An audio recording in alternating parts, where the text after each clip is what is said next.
I want to welcome everybody for taking time out of your night or your evening to join me on this webinar.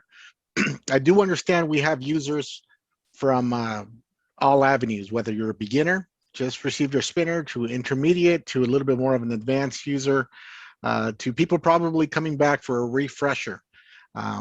Welcome everybody. We definitely welcome you here with Team TouchPix. And we're going to touch on TouchPix, the app today, right? We're going to go over what the recommended settings are for iPhone setup. We are compatible with iPhones, we're compatible with iPads, and we are also compatible with GoPros. I'll go into details with regards to what specific models are recommended as I go through this webinar, but more so than not, I will go through a lot of pro tips on what we recommend as far as settings, devices, tools that are out there on the internet regarding music, regarding audio trimmers or audio editor apps that we use on Windows, on your app store. We're going to go over some speed tests and how internet speed plays a crucial role with TouchPix. So definitely welcome everybody. What I'm going to do is kind of set some ground rules. As I've been doing this webinar for over a year now, we tend to carry a long class, right? So we're trying to be efficient moving forward. Definitely, I value your time and I will get to as many questions as I can. But with that being said, I want to reserve a lot of these questions for the very end. I will have a Q&A session at the end, so you can ask me any specific question you may have. I think that typically before I would take questions kind of as they come, but that seems to kind of throw everybody off track a little bit, and it becomes very cumbersome. And there's a lot of moving pieces, and I don't want to confuse anybody on the call. I want to just go through the specific order of setup. That way you guys fully understand what TouchPix is about and how to work TouchPix. If you're in the audience and you're taking notes, you don't have to take notes necessarily unless that's what you want to do. I do record these webinars and they will be posted on the YouTube page. With that being said, I will show you some valuable resources as I get started. You guys are looking at my screen now. I'm going to open up a new window, and I want you guys to always go and find the right resources. So I want you guys to go to youtube.com. And once you guys go to YouTube, I would want you guys to type in TouchPix on the search bar.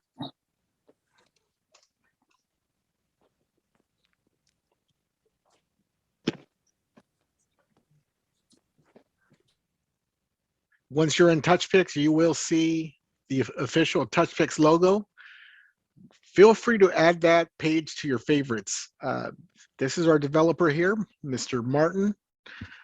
He definitely provides you with insightful short videos that will enable certain aspects of the app, right? If you're pretty familiar with how to work the app already, or probably forgot how to do a couple of steps, you will find a video of how to control your GoPro, how to use our partnering app for internetless sharing.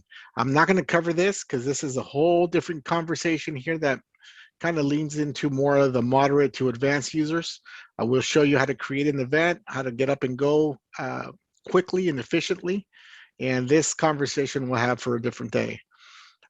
With these videos, he'll also show you how to get started with the setup process, what you need to look for, how to design overlays, how to set up your sharing station, animated overlays. You see this confetti background here.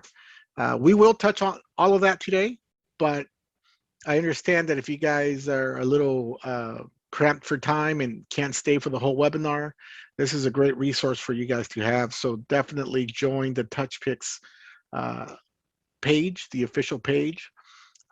Where I post the actual videos, I don't post them on the official page. I post them on my page because my edits are a little bit more raw. You can always look for DJ Duke. You'll see a little 360 spinner. If you click on my profile, you will see some of the past videos that I've installed regarding TouchPix, how to use AirPrint on the photo booth side. These are some of the past webinars that show you how to use ScanPix with greater detail. And most of my webinars will be dated, right? So you can go to the most recent one. So those are some valuable resources that I wanted to show you. In addition to that, I'm always going to recommend you use, if you're on Facebook, I'm logging into my specific Facebook account here. I'm going to go over to, let me see, groups. And I will encourage you guys to join the TouchPix user group on Facebook. There's tons of knowledge in here, tons of tips from actual users such as yourself on how to do things. Don't panic. There's a lot of people that are posting distress calls, and sometimes I get a lot of feedback because I also work the support lines. And there's people that are coming on to TouchPix that they say, hey, well, there's a lot of issues with TouchPix because I see this in the groups. So truth of the matter is, TouchPix is a pretty solid app if you follow the directions and you know how to use it pretty comfortably, right?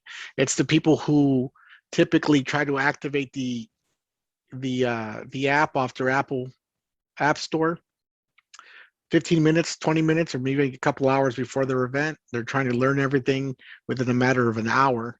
And believe me, there is a lot of people who do that. I'm not knocking on those people, but don't expect them to run a solid 360 photo booth without any hiccups if you haven't spent the time to practice or take the time like you guys are jumping on this call to learn more about it, right? So those are the people that jump on and say, hey, this is not working, that's not working. I'm not going to lie, there's glitches at times that we have, but we do a very good job in the support team to remedy those glitches quick. But the majority of the stress calls are because people are a little unfamiliar with the app and how to work it.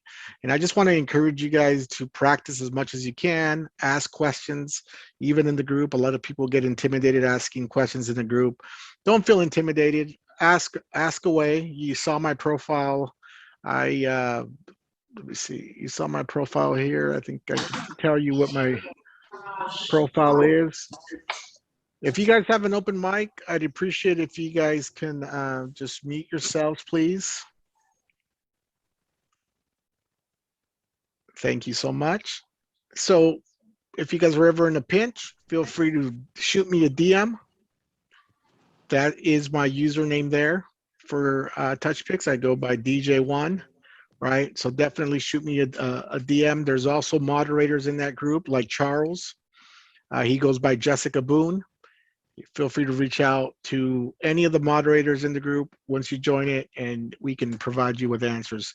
So enough of that. I want to get started with TouchPix. I want to explain to you the efficiencies of TouchPix and hopefully get you guys to feel real comfortable about what TouchPix is. Let's start with TouchPix as an app. TouchPix is an iOS app, meaning that right now TouchPix is only available for your iPhones, right? Whether you're using an iPhone 11, 12, or 13, any of the models, it can be from basic to the Pro to the Pro Max. They're all the same for TouchPix. We recommend those three models for phones for video capture. The reason why we recommend iPhone 11, 12, or 13 is because it has that ultra wide angle camera in the back.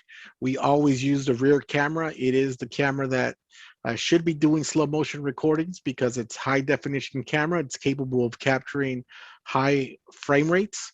So that's why we recommend the 11, 12, or 13. Will it work on an iPhone 10? Will it work on an iPhone 9? Will it work on an iPhone 8? Absolutely. It will work on an iPhone 8, 9, and 10. However, the video output will vary. The iPhone 8, 9, and 10 do not have an ultra wide camera, right? So most of your images will probably look like they're very zoomed in because of that, right? They're not the camera that we recommend if you're trying to market yourself as a premium 360 photo booth provider, because it just the quality is not up to par with what it should be from the iPhone 11, 12, or 13. Are you able to use iPads? Absolutely. The only iPad I would recommend if you're trying to capture video would be probably the brand new iPad Pro. All the other iPads, we do use iPads, but we mainly use iPads for a couple of reasons. We use iPads because we want to have a sharing station kiosk on the side where people can quickly go after they get off the platform and share the content. And you will see me set that up a little bit later in the video. And TouchPix is also a photo booth software. So when you're investing in TouchPix, you're also investing in the full software. You're able to use it, as you can see here to my right, iPad photo booths or 360 spinners. Can you run TouchPix at the same time? Yes, you can run 4, 5, 6, 7 different events at the very same time, as long as you have different devices, right? If you're an established photo booth business, you may have several iPad booths. If you're getting started, I do understand you might just have one spinner and that's all you can get out of it for the time being. But as you scale up your business, always explore how you can make more money. At the end of the day, we're here to make money. TouchPix is a tool. The tool is only as good as the operator. So please, take some time, practice with TouchPix, ask away, and we're more than willing to help. So as far as GoPros, TouchPix is compatible with GoPro cameras, right? The way it works with the GoPro cameras is TouchPix still requires to be the app that processes the GoPro video, meaning that the camera actually needs to connect to your iPhone or your iPad, and the app processes the video. The iPhone or iPad, when using the GoPro, connect to the camera via wireless Wi-Fi, right? And it's Wi-Fi between the device, meaning your camera, and your iPad or iPhone. It's not a Wi-Fi, meaning that you also have internet connection. The Wi-Fi connection is taken from your GoPro to connect to your iPad or iPhone. So I recommend that you guys, if you are interested in the GoPro, we recommend GoPro 6, 7, 8, 9, 10. It needs to be the black version is what we recommend. The black version is the GoPro that's capable of recording, again, at a high frame rate, right? The high frame rate that we recommend is 120 frames per second. That's key. So it records at 1080, which is high definition, at 120 frames per second. So again, we recommend the GoPro 6, 7, 8, 9, and 10 black. So it's really a preference type thing. People ask me, hey, DJ, what do you recommend? Do you recommend an iPhone over a GoPro? It really depends on the user, right? I use them both. I use them for different events. It really depends on your setup. So I will say this from experience, because I've been using TouchPix for a while. The GoPro seems to be a little bit more forgiving with low light scenarios. So if you don't have adequate lighting, right, the GoPro is a little more forgiving with the videos looking a little bit better than the iPhone. If you have great lighting around your platform and on your 360 booth arm, then they're both very well. They work very well. So I would definitely recommend you guys practice, give it a shot, see what works best for you. There's slight differences on the setup process. The setup process overall is identical, except towards the end. There's a section for the GoPro that you have to make the GoPro connection, and that is the major difference in setting up the event. So everything that we cover on the iPhone today will apply on setting up a GoPro, and I will indicate once we get there where that switch needs to happen when it happens, okay? So I'm gonna equip you guys with some tools. I'm also gonna put some email addresses on the chat bar. So if you guys have your chat bar, I will put some email addresses where you guys can get some assistance. And we do have a support email. The support email is support@touchpix.com. We are open for business Monday through Saturday. Our operation times are from 10 a.m. to 7 p.m. Central Standard Time. I'm located out of the West Coast. I'm in California, but we also have support people out of the East Coast. We have support people working out of Atlanta as well. So we came to a compromise that we're going to operate with the Central Standard Time to try to accommodate both coasts as long as possible. Support line, like I said, we're open from Monday through Saturday, 10 a.m. to 7 p.m. And those are designed for you guys that are at events. If you guys are having any issues, we will be there to help, right? If you guys call and our phone line is tied up, don't get discouraged. We do have a phone queue that we clear every day. So meaning that we won't go home that specific day or terminate our obligations until we call everybody back. We ask that be patient in some cases, but our support time is increasing. It's increasingly fast because we have more than one person working support now. So just be patient with us. We will call you back. I do often get calls that are coming in. People are calling 7 consecutive times while I'm on the line helping another customer. And I see you. I just want to let you know that I will call you back as soon as I clear my call that I've been working with first, and then I'll definitely prioritize those calls in the order that they come. So I've inputted that information in the chat. Support at touchpix.com is great. The Facebook group is great, and our 800 number is on the chat as well. Okay, so a couple of tools that I want to tell people about TouchPix are there's a website here called. Let me mute. Please, if you have an open mic, please mute yourselves. We will take questions at the very end. I appreciate that. So a couple of tool websites that I use. You can actually download apps on your phone or your iPads that are identical. Speedtest.net. Why do I explain speedtest.net is because I need people to understand that TouchPix is a cloud-based app, right? So in order for you to use TouchPix, you don't really need to be connected to the internet, but in order for you to share the content, you do need to be connected to some type of Wi-Fi if you're not using our ScanPix method, right? Again, ScanPix is our way of sharing without any internet connection, and I'm not going to go into that because that's more of an advanced feature. I want to show you guys the very basics, how to get it set up, how to go out, make some money, and have little to no issues. Hopefully zero issues is what we aim to provide, but we understand there's other elements or other variables that may hinder that process, like internet, right?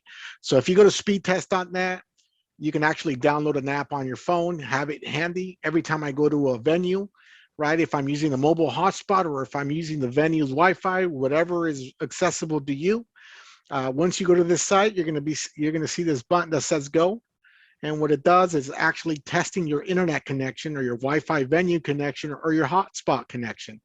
For people that have a hotspot, I need you to understand that the hotspot's only as good as the service provider that you're using, right? So if you're using AT&T, Verizon, T-Mobile, Cricket, whatever's out there, you're probably aware that, there's certain areas where you're not going to get any cell signal. And if you're not going to get any cell signal, your hotspot's not going to work. This is the speed that I want you guys to focus on, the upload speed. Right now I'm at a 20, right? My download speed was somewhat fast, but that really doesn't matter for me for TouchPix. What you need to pay attention to is this upload speed. I recommend that when you run a test and you're out in the field somewhere, you at least aim for the upload speed of at least a 7, right? I think a 7 will have you in a reliable situation where you're able to share your content. Your guests will be getting their content in a timely manner, right? Obviously, the faster it is, the better the app is going to respond. But don't be discouraged. If you go to an event and you don't have a 7 and you're struggling, right? Because your upload speed is probably like a 2 or a 1 or maybe even a 4, and it's not sending the output quickly. There may be a delay in delivery, but if you have like a 1, more than likely TouchPix will not send, right? Because that means it's a very low internet connection. Don't be discouraged during those situations, because what TouchPix does, it has a queue system. The queue system, when the person enters their text message to be delivered to their phone, TouchPix stores it in the order that they come in, right? So if you're in an area where internet is problematic or Wi-Fi is problematic in your area, as soon as you get to a good area, it possibly could be after the event. If you open up TouchPix, TouchPix will automatically start sending out the queue in the order that it was received. So it will store the numbers. And as soon as it has a reliable connection, it starts dumping everything out, right? But pay attention to this app. It's a great resource. It's a free app. You can download on your iPad, iPhone, or have it on your computer. The other thing that I recommend is when you're setting up TouchPix, we do the setup process online using a web browser, and I'll explain the greater details of that as we go. So once I do it online, you can use a laptop, you can use a computer at home. I recommend you guys learn how to do it from a computer before you start, uh, you know, uh, dabbing with the settings on your iPad. Can you set something up on your iPad? You can, but it's not the same. I want you guys to learn how to do it correctly first, because computer folders are a lot different than folders from like an Android device or your iPad where it stores folders, right? Sometimes people save things on their iPad and they don't know what folder it's in. And it's kind of a struggle to support that if you guys are not familiar with where everything is stored. So I always recommend, look, when you're setting up an event, you're going to set up the event at home anyways. Set it up from a laptop, a computer. I don't care if it's a PC or a Mac, as long as it's not a Chromebook. A Chromebook is not a real laptop. It's considered kind of an oversized Android machine, right? Because it's not running a Windows operating system or it's not running Mac OS. It's almost as good as using your iPad. So if you have a computer, what I would recommend is open up a folder on your desktop. For those of you that don't know how to create a folder, just click any random blank space on your desktop, right click on that, go down to new and create a new folder. And you may want to call this folder TouchPix related, right? Or something that you're familiar with. For Apple users, you can do the same thing, go to file, new folder, and it'll place a folder on your desktop, right? I named my stuff, TouchPix related. So I have a lot of my TouchPix related folders in here. I'm going to go to this folder here.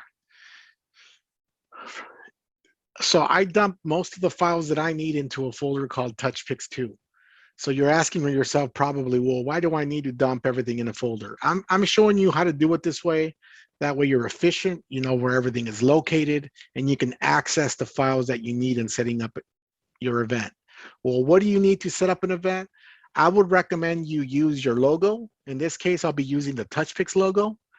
You use some artwork, whether you design the artwork yourself or you're having somebody design it for you.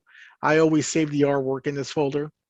And besides that, you're going to need an audio track because you can actually load the audio on the web browser. The audio needs to be an MP3 file, right? And I'll show you how to do some edits in the event that you grab an audio off the internet. We recommend royalty-free music. We don't want you to get hit with lawsuits or people coming after you if in the event your video goes viral and you don't have licensing for like a mainstream song, because record labels, as you know, they always want their cut. And this is why Facebook and Instagram always remove videos with copyrighted music, because you don't have permission to actually use that music. I get arguments a lot saying, hey, look, DJ, I purchased my stuff off Apple Music, so it's paid for. Yeah, that doesn't mean it gives you permission to use it for profit. What you're agreeing to is you're agreeing to pay for it for personal use. If you're running a 360 business, now you're moving that personal use into a different, a different area where now you're making money off of something, and record labels don't like that. So I will share with you a couple of websites that you can get music from. Let me go back here to the speed test website here. Okay, so you guys can see my screen. The sites that I'm going to recommend, I'm going to go into Google real quick. And I want you guys to look for Bensound is one, right? So I just Googled Bensound, and you should see it right here. Royalty-free music by Bensound, right? Bensound.com. I also use this audio site right here, epidemicsound.com. And the third one I'm going to give you is Audio Jungle. These are all sites that have royalty-free music. There's still a fee to some of these. Some of these they will give you with free trials, but some of them have fees. different genres, you have to do some of the digging yourself and figure out what, what you're into. So those are valuable sites that you can use. And once you figure out what song you want, download it, and I'll show you how to upload it onto the TouchPix website. So with that being said, let me see here. Let's go over to TouchPix, the website, right?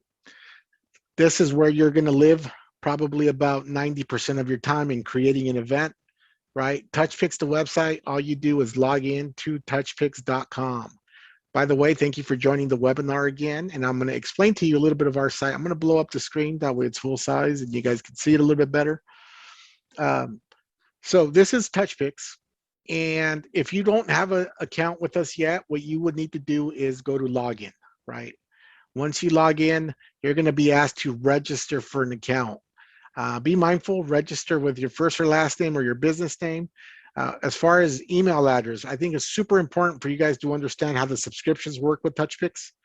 You guys to register with an email address associated to your Apple ID account, right? What do I mean by that? So if you're using an iPhone or an iPad, whatever device you're using, if it has your personal Apple ID, meaning it's tied to your personal pictures, I would recommend highly that you actually use a separate business Apple ID. Create a separate business Apple ID. You don't want to mix your personal iPhone pictures or your iPad pictures with your business related account, right? So if you create a separate Apple ID, you can easily log in and out when you need to if you're using your personal device for a business, right? So if your business is called XYZ 360 booth, that's what I would register under, XYZ 360 booth, right? And make sure you have that Apple ID logged into your iPad. That's how TouchPix recognizes subscriptions. And I just want to encourage you to avoid headaches. And if you do it this way, it'll be a lot easier in trying to decipher which account did you log into, and you just want them to match. It'll make it a lot easier. So I'm not logging in yet because I'm going to go over the pricing, right? TouchPix is a subscription app, and I need people to understand that a subscription app is no different from Netflix, Spotify, Amazon. TouchPix goes through, so we don't take any financial payments. If you call support and say, hey man, I want to give you my credit card, I want to buy a week, we can't do that. Everything goes through the Apple ecosystem, meaning it goes through the Apple App Store, right? So you have to go in your own Apple device into the Apple Store and type in TouchPix, download the app, and once you download the app, you'll be able to buy a subscription from within the app, right? And I'll show you what that looks like a little bit further down this webinar, but I want to explain what these packages are. A weekly professional package for $50 is a 1 week subscription, meaning that if I were to purchase this specific subscription pack for $50 today, it's $8.45 right now. It's going to expire in 7 days at $8.45. So next Wednesday, it'll go a full 7 days. We don't charge you per event, meaning that if you have 2-3 events during the week, you can use 2, 3, 4, 5, 6 events. Whatever you have, you can use. Other apps charge you a per event fee. We don't. It's just a standard 7-day subscription. It'll start at the same time where you made the purchase. Unlimited activations means that if you have more than one device, if you have an iPhone, if you have a few iPads, or maybe a few iPhones, you can activate the same subscription on all those devices and run events on those devices at the same time. The only caveat is that they have to all have the same Apple ID, right? That's why I ask you to please just create a new Apple ID account, a business account. That way all your devices could be on the same Apple ID without bringing in any personal pictures. That makes it a lot easier. This weekly professional is great for the person that's beginning into the 360 business, and maybe they don't have that many bookings. They're testing the waters, so this might make sense for you. If you're a little bit more established and maybe booking, 3, 4 times at least a month, then this subscription will make better sense for you. 140, same thing applies. All these subscriptions include the unlimited number of devices using the same Apple account. And if you're a more established photo booth business that also offers iPad booths, drop-off digital booths, which are great money makers, by the way. What is an iPad booth? An iPad booth is typically a digital booth with a iPad, typically in the form of a ring light that you just drop off somewhere, whether it be a car dealership, establish a business like a brewery, a winery somewhere. These are big hits for these types of venues, and they will rent them out because they want to collect the data, right? When people use these photo booths in these established businesses, they have to either one, send themselves a text message to receive the digital content, or an email. A lot of these businesses want the email activated because at the end of the event, you are able to provide your client with all the email addresses that were used, right? So they can now market to those people who use the photo booth. So it's a smart way of, doing some extra photo boothing and making some extra money. So if you're an established business, then the yearly might make better sense for you.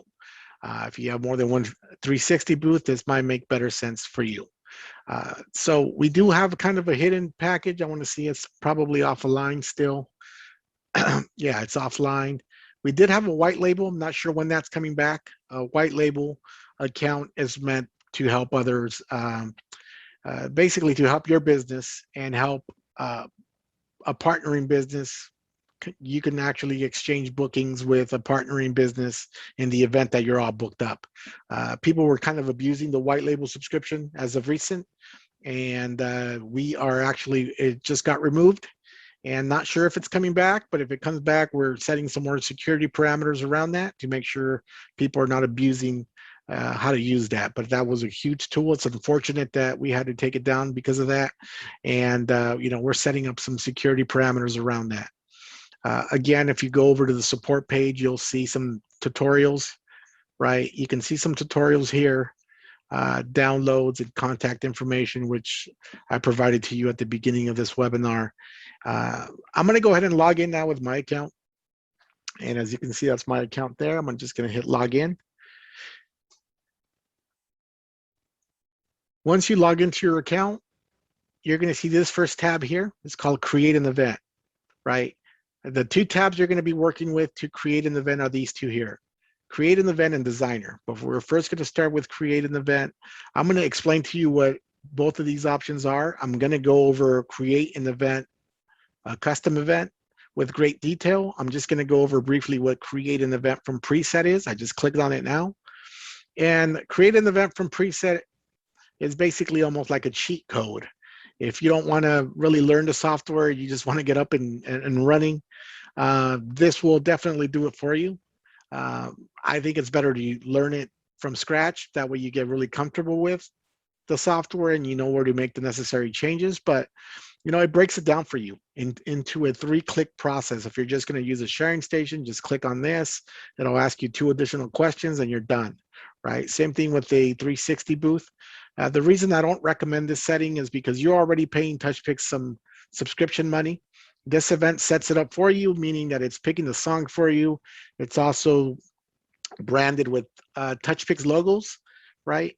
And yes, you're able to change them even after you create the event, but you still have to go into the settings and backtrack and change some of those settings. So I think it's a little redundant in my opinion, but if you're in a pinch and you need to get up and going quickly, this would be probably the process that would be the easiest for you to get up and go and do an event quickly.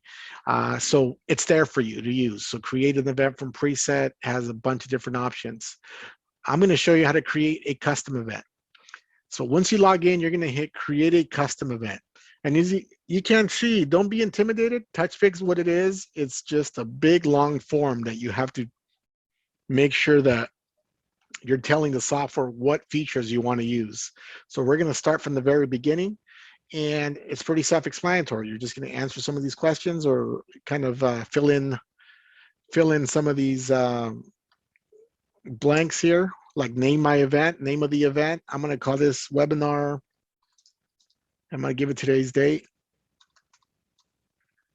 Right. So this is the event. You can name it Sweet 16. You could name it, you know, Teresa's wedding. You can name it whatever it is, that event, and something that's going to help you distinguish it from your events. Right. So you always want to name it something that, you know, is going to help you identify what that event is. Language is English. Select the country. We're in the USA. It's very important that people that are operating outside the USA, you enable the proper country, right? If you're in Canada, indicate you're in Canada. You know, this matters when you're activating. This matters when you're sharing, right? Because if you're telling the software you're in the US, then it's using the universal dialing code for the number 1 for the SMS text message. If you're in another country, it'll have a different number. So this definitely matters, and fill it out accordingly. As we scroll down the list, the second option here is countdown. You know, TouchPix is like any other probably similar photo booth software, where if you've been in a photo booth before, you tap the screen, it'll give you a countdown before it actually starts recording. And actually, TouchPix is a photo booth software as well, so that's why it has these features. So the countdown portion, you know, I always leave it at 3. That's my preference. That's my workflow. You may not like that. You may think that's too long. You may want to shorten out the countdown or make it longer. So countdown just means that it'll take 3 seconds before it'll actually start recording.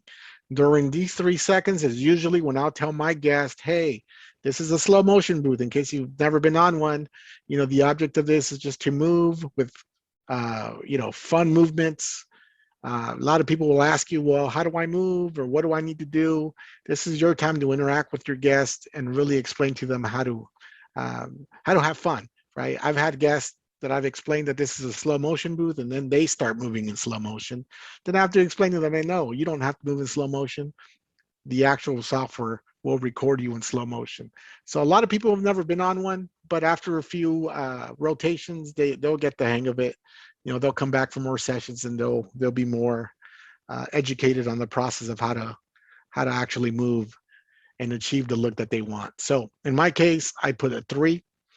Next to that is beep sound. What this means that for every second this is going to beep, it's going to give me an auditory sound. If you notice, right next to every category, there's a question mark that will explain to you what it does. Okay. Mirror overlay preview. I'm going to go ahead and disable that. I'm going to leave that unchecked on the mirror overlay preview.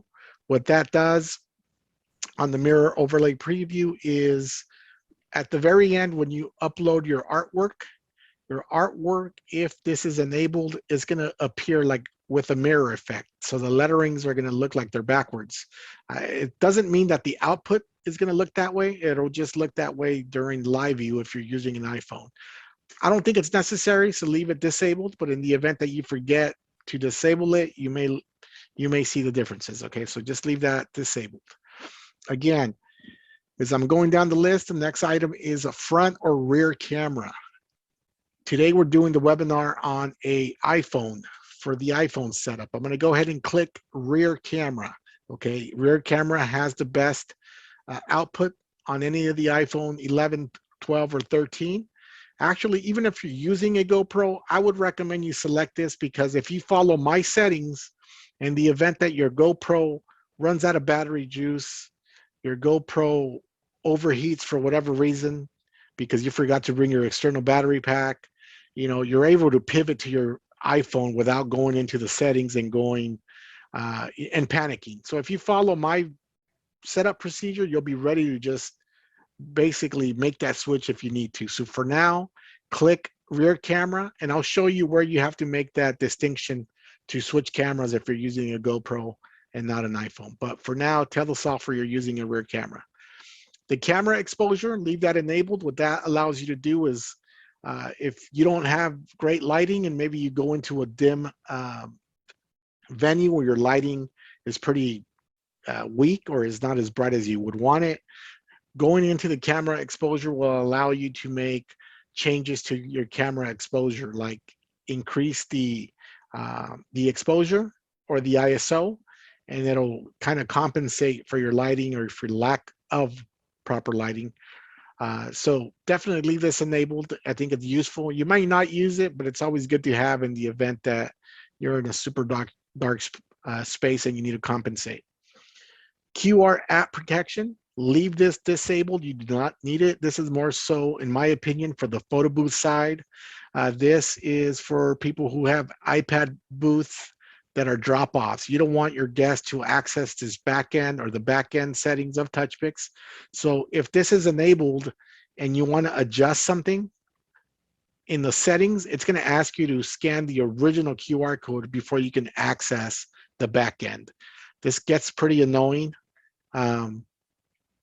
But it does serve a purpose for people who have drop-off units. You don't want your guests messing with the settings or changing them up. So for the 360 booth, I've never seen a 360 booth unattended, so leave it checked off. You don't need this because you're going to have somebody there doing the oversight. So I doubt they'll go into the settings of your iPad or your iPhone. Okay. TouchPix is a photo booth software, so you're going to see features like printing. And yeah, we're using video, so we're not printing anything. So make sure you toggle down and hit no printing. We're not using a printer, okay? TouchPix has the following features: photos, boomerangs, GIFs, videos, and slow-mo. For the purpose of this tutorial, we're only focused on one feature, and that one feature is slow-mo. We're only interested in the slow motion function, okay? Down here is the recording time. So the recording time is set at default for 4.5 seconds. So what this means, it just means that it's going to record for 4.5 seconds. It does not mean that your video output is going to be 4.5 seconds long, right? It's only going to record for 4.5 seconds, and the software itself is going to implement the slow motion effects. If you want the boomerang effect with slow motion, this needs to be enabled. For those of you that don't know what a boomerang is, it just means that once you play your video in slow motion, right when it reaches the end, it'll play back in reverse like a boomerang. So it's called the slow-mo boomerang effect. This is very popular. Leave this enabled. I will leave it enabled for this tutorial. You can always increase this. 4.5 seconds generally will give you about I think it's like a 13 or 14-second video. I try to aim for my videos to be around 20 seconds, 25 seconds. So you may want to increase this number. I'm going to go with 5 today and see what that gives me. It just means that I'm going to record for 5 seconds and I'm going to let the software do its thing, and hopefully it'll give me at least a 18 to 20 second video clip. Down here to the right, you see an option that says add audio file, right? And if you look right below it, it'll say accepted file, right? MP3, and it can't exceed 512 megabytes. So this is what I mean about being efficient. If you already prepared for your event and you have everything dumped into a specific folder, all you do is fill out this form and everything will be easy. So when you get to the add audio file, you're going to click choose file, right? So now you're going to see a window on my desktop, and I'm going to look for that folder that I created that's called TouchPix, and I have everything in my TouchPix 2 folder. My audio file here, it's right here, trap. I'm going to select it and hit open. From now on, because I picked that specific folder, automatically it's going to default to that specific folder all the time. It makes it super easy and efficient for me to move forward. And you'll see that as I go down. So now we're here where it says screen flash. Screen flash is a photo booth option. You're going to leave this disabled. You do not need it. This just mimics the flash for your iPad in case you're using it for a photo booth. As I scroll down, now we're in the timeouts area. Timeouts area, what you need to know here is that these numbers here, editing, needs to be set to 0, thanks, 0, props, 0. You're just going to leave sharing at 12. What does it mean? These are your timeouts. Basically, if this was a photo booth, you would need the editing function because you would need to edit if you're going to use props on the picture. It'll give you a thank you screen. So what these numbers represent are seconds. So it'll give people like 6, 8, 9, 10 seconds to edit. another 8 seconds for a thank you screen, another 8 seconds for, you know, if you're going to use props. So I want to speed up my process. So I leave these numbers at 0. The only thing I leave is 12 for sharing in the event that you're going to share from that same device. But it's important for you guys to leave it at 12 anyways. So always leave sharing at 12. That'd be a good best practice method moving forward. As we scroll down, now we're in the sharing portion of TouchPix. TouchPix has the ability to share via text, which is SMS, email. I'm not going to use Facebook. I'm not going to use Twitter, and I'm not using this copy option. I'll explain to you why. So Facebook, if you enable Facebook or Twitter options, that means if your guest walks up to your sharing kiosk, they see the Facebook icon, they say, I want to share it via Facebook. What you're telling the guest now is that they have to log in with their entire Facebook email address and password. And a lot of people don't know their Facebook email addresses and passwords for login. So it's going to create some delays in the sharing. It's easier to share either by text message or email. And once they receive that, then they can upload it onto their own Facebook page or Twitter, or wherever they want to do with it, right? One thing that's very important for you guys to select is download, right? People say, well, what is download? Why is that necessary? So because you are capturing high definition video, right? TouchPix does not text you the actual video, right? Because it'll be super compressed. What TouchPix does is once it processes the video, it sends it up to our cloud. We use the Amazon cloud service, right? Once it's up in the cloud creates a link. So when you're using the text function, the guest actually receives a video link, right? And if they press the video link, if they're using a iPhone, more than likely on the iPhone, Safari is your web browser. If Safari opens up on your web browser and you fail to check download, you more than likely will not be able to download that file. This download button is made to specifically it's made for you to be able to download within the Safari web browser. So you'll see a download button. So it's important that this is checked off. AirDrop is probably one of the best ways we can share with iOS devices. It's instantly, it's fast, and it's super reliable. Whether you have internet or no internet, AirDrop is a lifesaver. So I definitely think that AirDrop is an important feature that you want to use. You're also able to share via QR code, right? If you're sharing via QR code, though, just make sure that your internet, your Wi-Fi connection is at a good speed, because if you're at a spot, again, where your Wi-Fi connection is lacking and it's taking forever for TouchPix to actually upload it up to our web server, it's going to take forever for it to create an actual QR code. So unless you have great internet, you can also use QR code.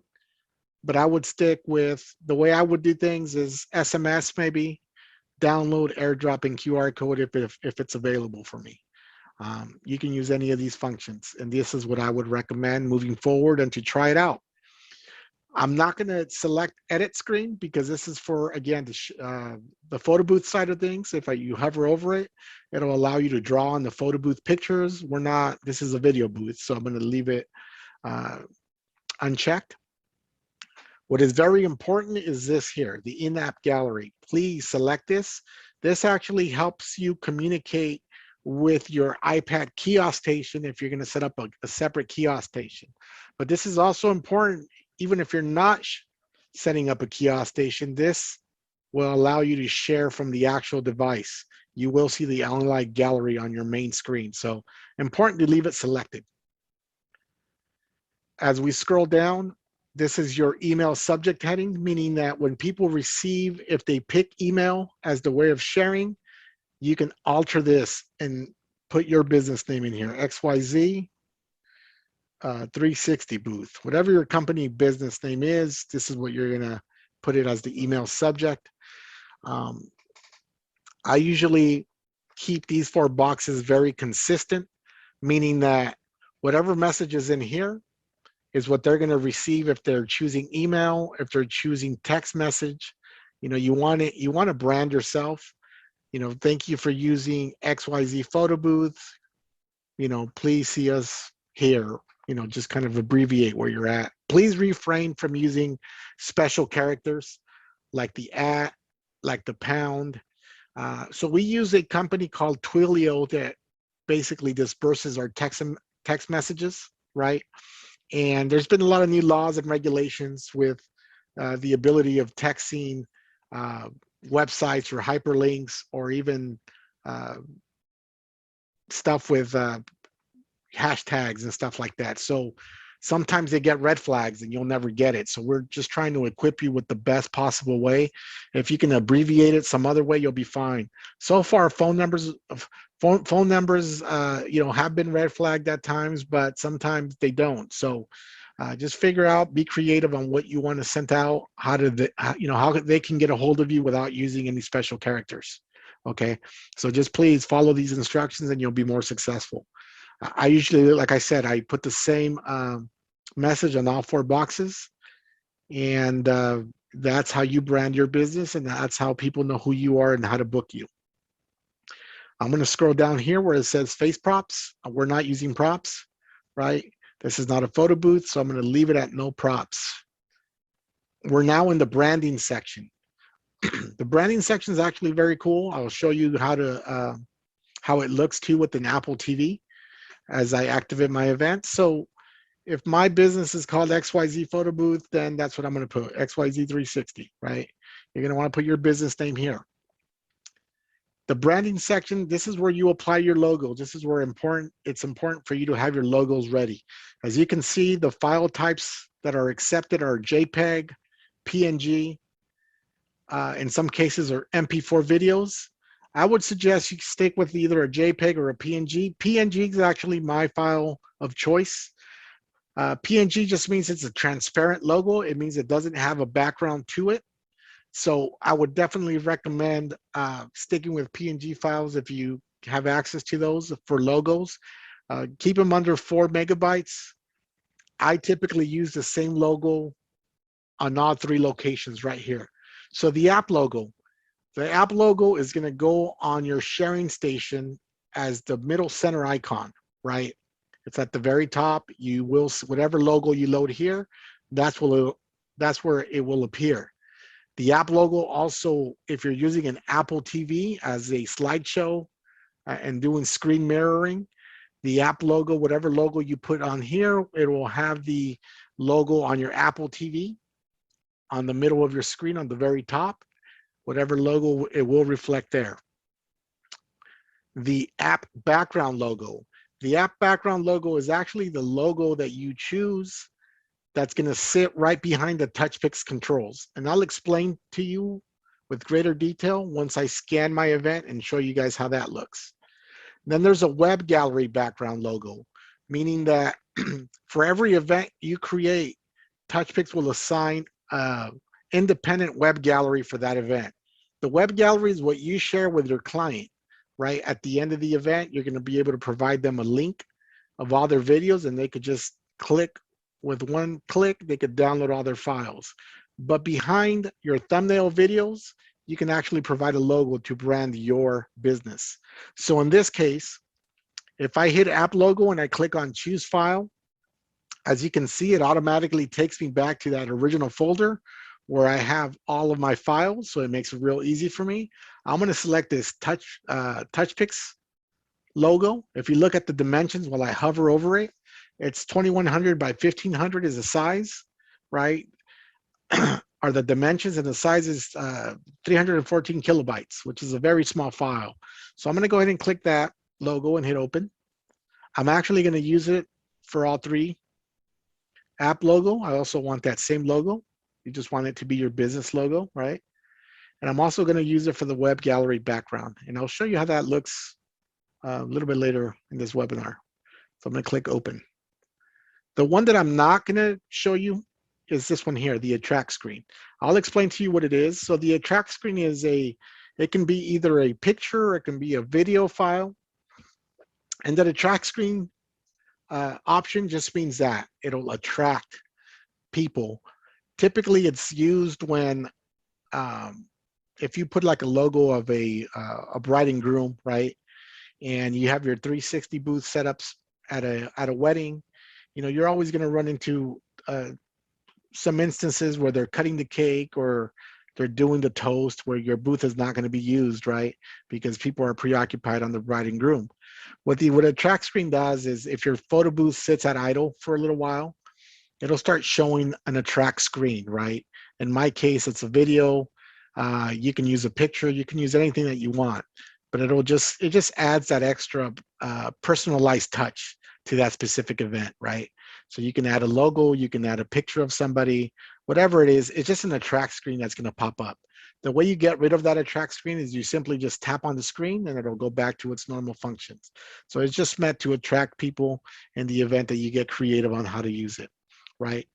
If you paid attention to the logo that I used, it's a PNG file. Although it looks like the background on this thumbnail is white, a PNG file just means it's actually just a logo. It's transparent. There's no background, right? Why that's important, why I explained that to you is because this function here, text and button color, if I used a JPEG and the background was white, I don't want my text or the button colors to also be white because I wouldn't be able to see them.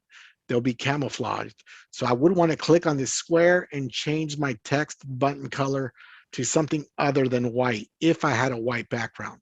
In this case, I know it's a PNG file. I know my background is not white. So I'm going to go ahead and leave the text and button color white. Okay, we're almost there.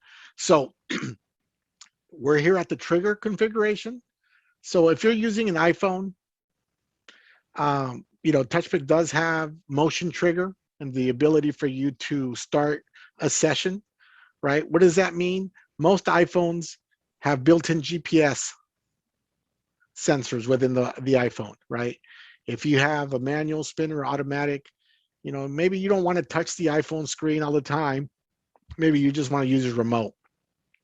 If you enable the motion trigger, all that is doing is you're telling the iPhone or the software whenever it detects movement, it's going to start a session.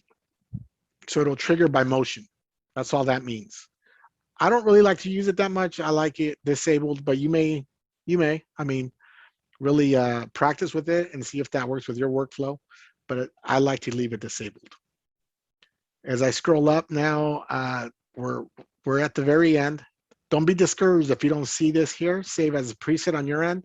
This is only on my screen because I'm actually using a developer version of this setup. So you're not going to see this.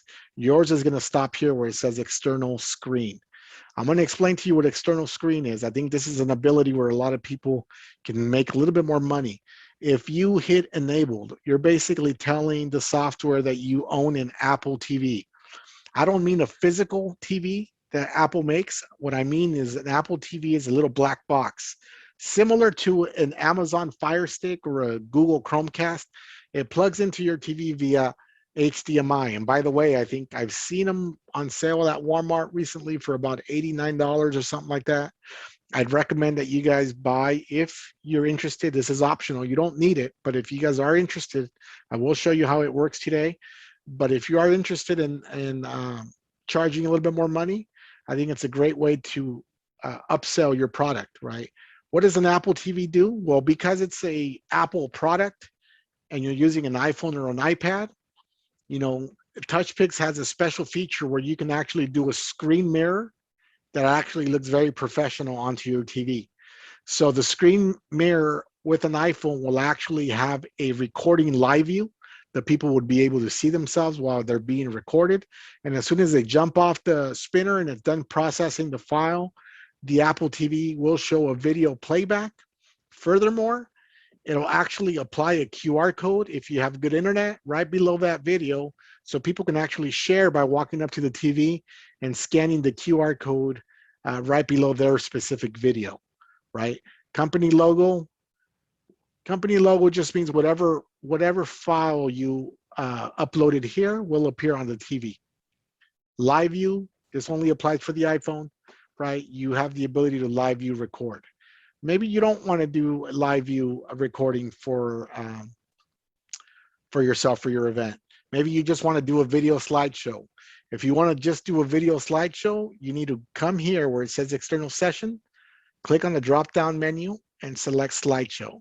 Then at that point, it will not do live view recording. So I'm going to select it real quick. It'll just do a slideshow video for the entire night of the sessions that are happening, or the sessions that you've done on your event. For now, because I want you guys to see the video recording, I'm going to leave it at external session.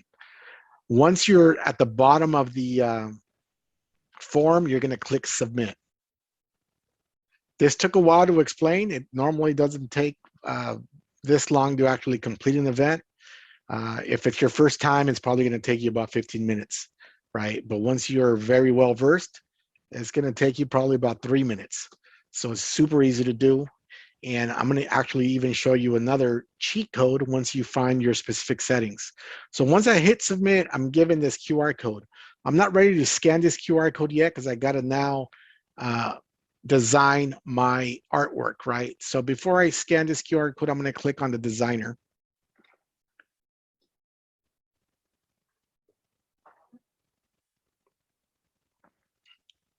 So this is the designer right here. This is where you kind of design your artwork.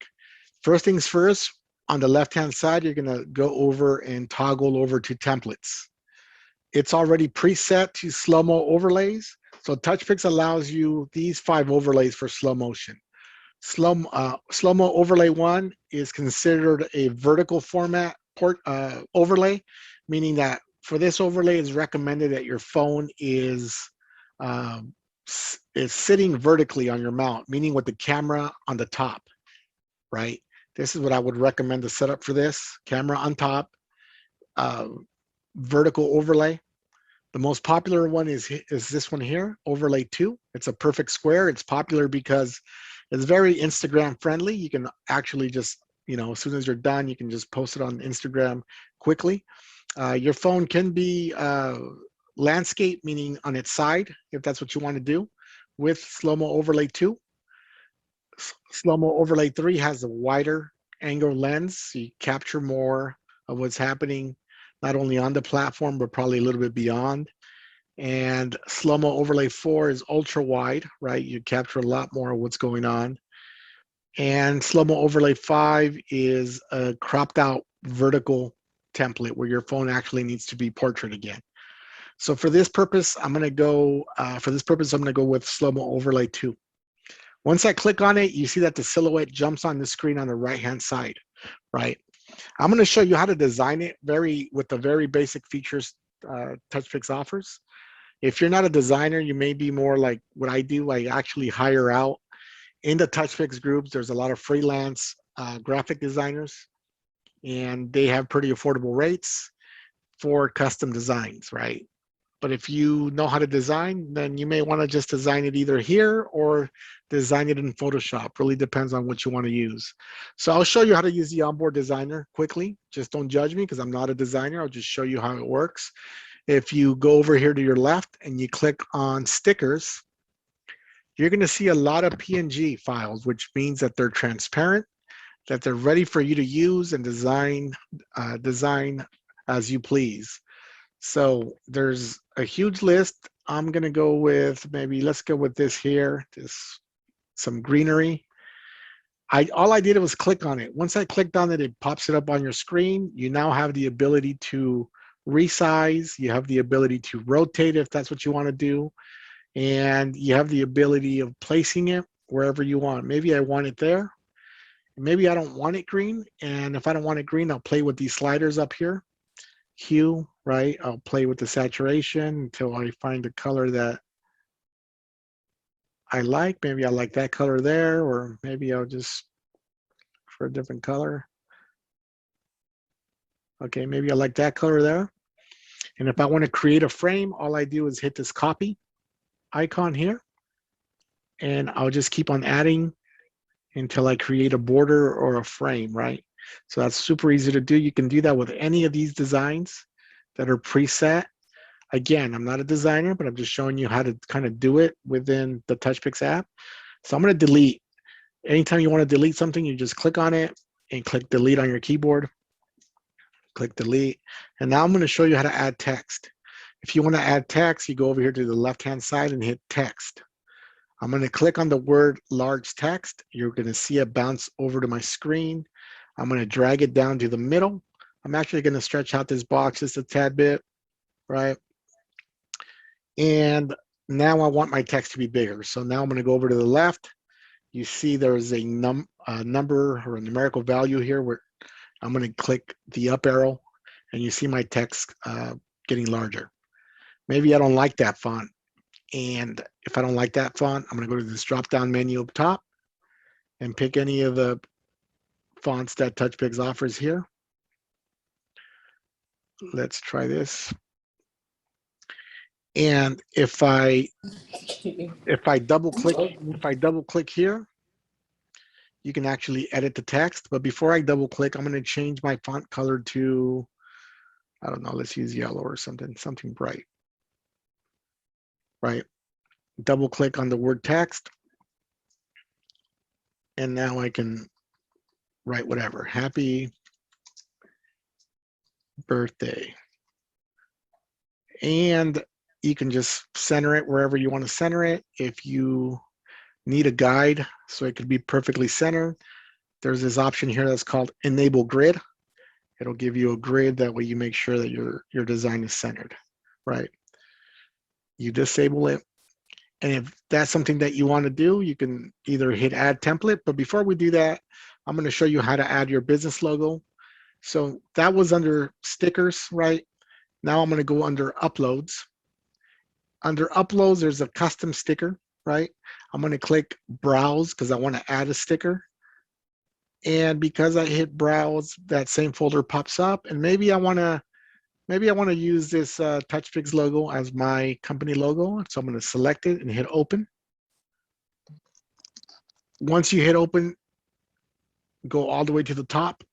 You're going to see it right up here on the top left-hand side. Click on it, and boom, it pops up into your screen. You can place it anywhere you want, adjust it, and once you're ready to go, you can hit Add Template, right? But I'm not doing that yet because I'm going to erase my text, and I'm going to show you now how to add a custom template, something that you had made on Canva or something that you made on Photoshop, or maybe something that somebody made for you, a paid service. So you're still going to be on Uploads, and instead of doing a custom sticker, you're going to do a custom overlay. So the important part here is, if you're going to pay somebody to do this, or even if you're going to design it yourself, if you hover over the question mark, it'll give you all the template sizes, right? These are important because if you are using Canva or Photoshop, or even somebody that's designing them for you, they're going to want to know the size. So template 1 is 1072 by 1440, but that's not the one I'm using. I'm using the Instagram one, which is the template 2, 1072 by 1072 pixels.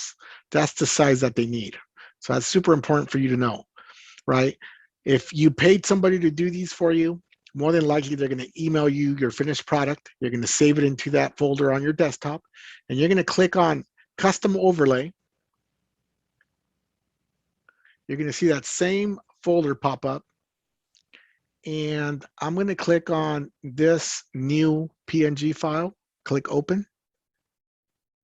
Okay, that was the wrong file. Let's do it again. It's going to be this one here, TouchPix Slow Motion Sample. Click Open. This is my artwork, is just a nice clean frame. I'm going to click on it, and watch what happens once I click on it. It's going to bounce over here to the silhouette. I'm going to click on it, and there it is. There's my frame there.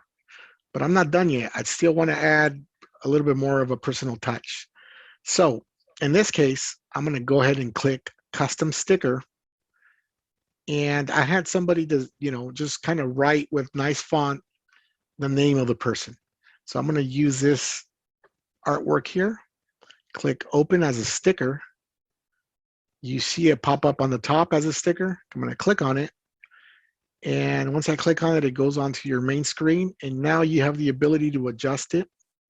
So this person's name is Natalia Sophia. I'm going to enable grid because I want to center it.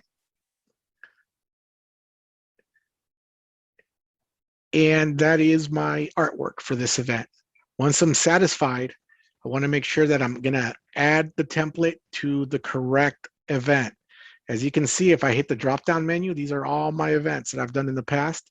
I want to make sure that I'm adding the template to the correct event. So I'm going to click Add.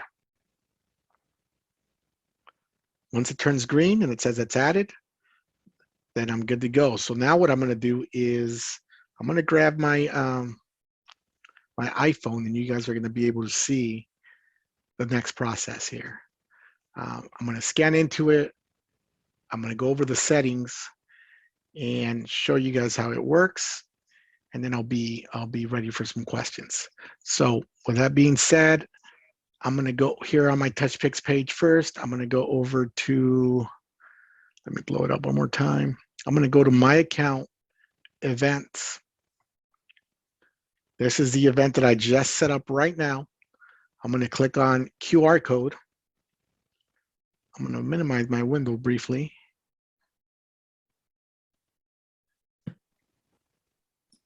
Okay, and now I'm going to jump over to my iPhone, which is on the left-hand side. I'm going to click connect.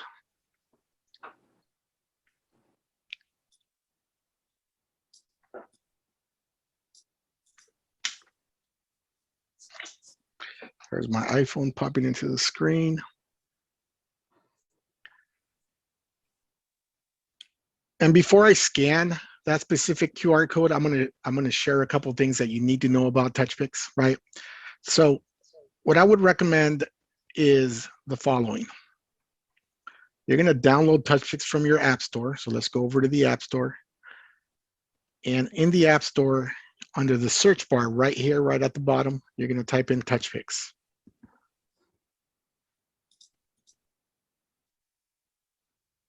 What?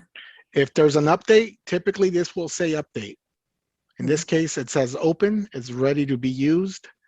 But before I actually open the app, I'm going to show you the following, because I think it's very important for you guys to understand too. So I'm going to hit cancel for now. Once you're in the app store, you're going to see a little silhouette circle right up here. Typically, it's the picture of your business, or maybe if you uploaded your personal picture, that's what you will see up here, a circle. That means it's logged into your account. If I were to click on that circle, I'm going to see the following. The following things I'm going to see, give me a second here. Trying to minimize this. Okay, the following things you're going to see are here: purchased and subscriptions. You're going to want to click on subscriptions. Since TouchPix is a subscription app, you will see it on your subscription portion of your phone. I get a lot of calls because people don't see the app on the webs. Because on the web, there's a portion that says subscriptions or active orders. You might not see it here. These two systems are not interconnected in the sense of this will not show you your subscription. That's an Apple App Store basically server thing. So they're not connected at this time, but this is where you go to see your subscription if it's enabled. In my case, it's telling me mine's gonna expire December 3rd of 2021, right? Very important.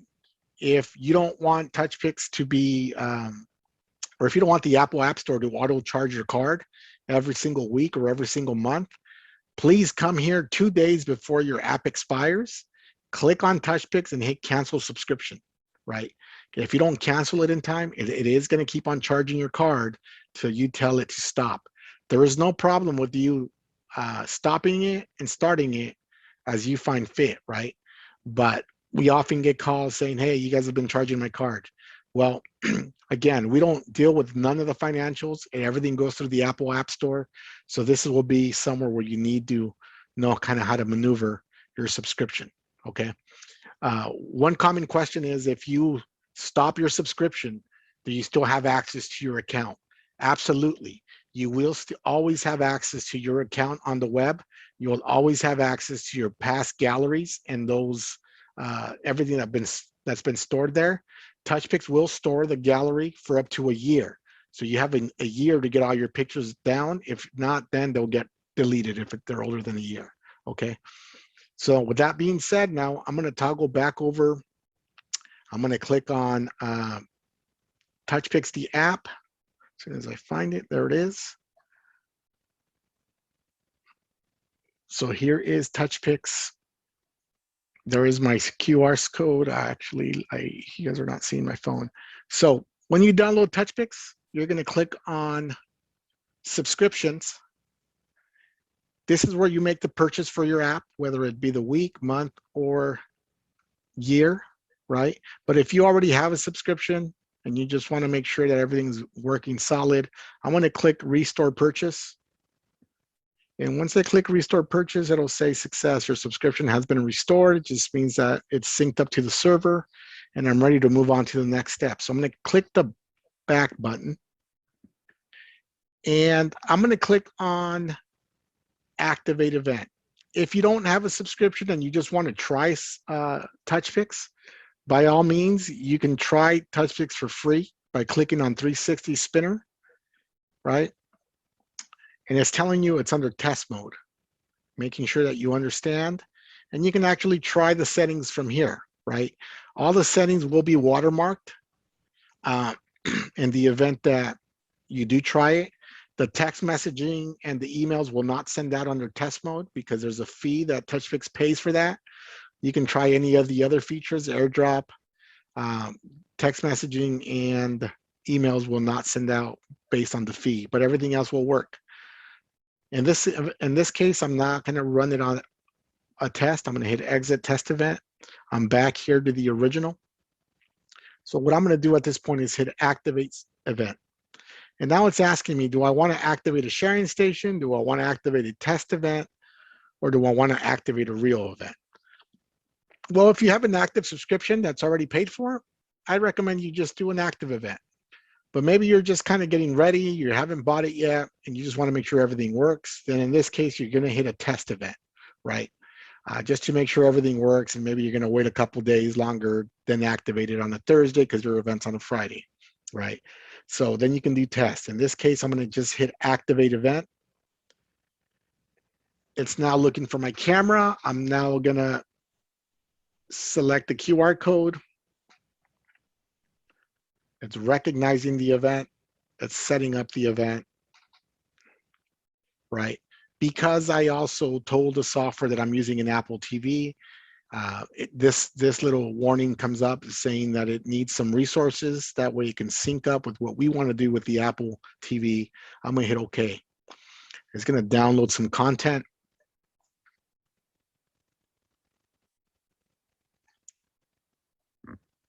Now I'm going to switch over to the full screen mode for my phone.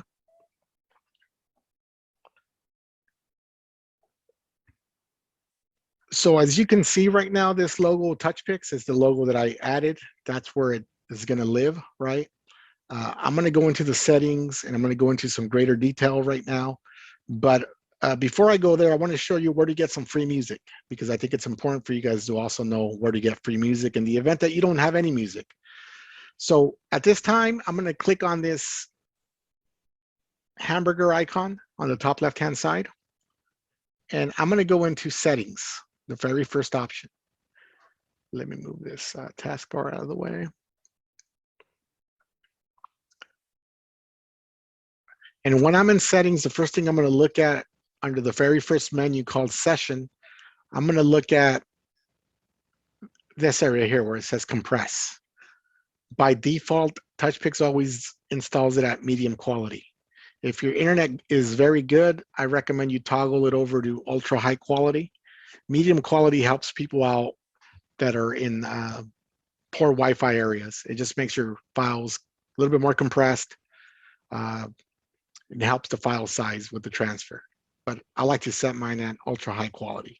And if you pay attention to a lot of these settings, all of these settings are basically what transferred over from the web. So everything that you set up from the web platform, once you scanned it, it just transferred over to your phone, right? I'm going to explain to you what this here is too, live background, live view background. I'm going to enable that, right? And then I'm going to go back.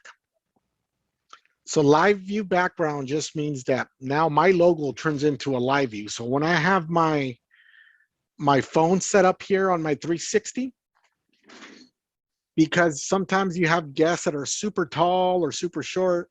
You know, live view background represents a way for you to actually position them into the shot without having to hit slow-mo and exit out real quick. It's a cool way to just kind of see what's on the live view, right? And that's what it's going to record. So that is a live view background. I'm going to go ahead and flip it over again and go into some of the detailed settings about the music. So I'm going to go into settings again, and you're going to see this right arrow, session. I'm going to click on session until I hit, in this case, I want to make sure that the print carried over. I'm going to make sure that there's no printer selected, right? I'm going to hit the right arrow again. We're going to go into this camera settings in a short bit, but I'm going to go to get that free music effect for you. So I'm going to go to where it says video effects, right? This is where all your video effects will live, right? TouchPix has a lot of video effects. It also has the ability for you to add a promo video at the end of your video. So if you have the ability to add a promotional video at the end, it merges it with the slow-mo session that you just ran, right? You will see how that looks like, but if you do have a promo video, I'm gonna go ahead and do that now, right? I'm gonna hit post roll, which is that big square. Now it's telling me where do I wanna look on my phone. That video, if you have one made, 2 tips. It has to be the exact same size as your overlay. So if you paid attention, my overlay was 1072 by 1072. It's a square. So I'm going to have my graphic designer, whoever designs your promo video, to actually design one with the same size, 1072 by 1072. Once they give it to me, I'm going to save it onto my physical device. In this case is my iPhone. And I'm going to go into files. And I'm going to look for my logo here. I have a bunch of different files. So I'm looking for one called Rose, I think. Let me see here. Here it is, Rose logo. This is where my file is. It's an MP4 file. And you see it go from post roll to delete post roll. It means it's loaded, right? Audio is already on here because I've already picked an audio track from the web, but I'm going to delete that. How do you delete this? You click on audio. Once you click on the audio, this menu pops in. You see it say trap. I'm going to delete that song because I want to be able to use some of the free songs that TouchPix provides. And then I'm going to click on this here. It's called add effect. Once you click add effect, a little menu comes up down at the bottom with all these different options that you have regarding effects. But I want to go to the music effect. There's one called music. Instead of audio, this one's called music. I'm going to click done. And then I'm going to click on the music tab right here. And it gives you 10 audio files. In my case, it's 14 different audio files. So I can actually pick, these are free. TouchPix already paid licensing for these, so you can use these at your disposal. And I'm just going to pick the first one. That's the one that I'm going to use, okay?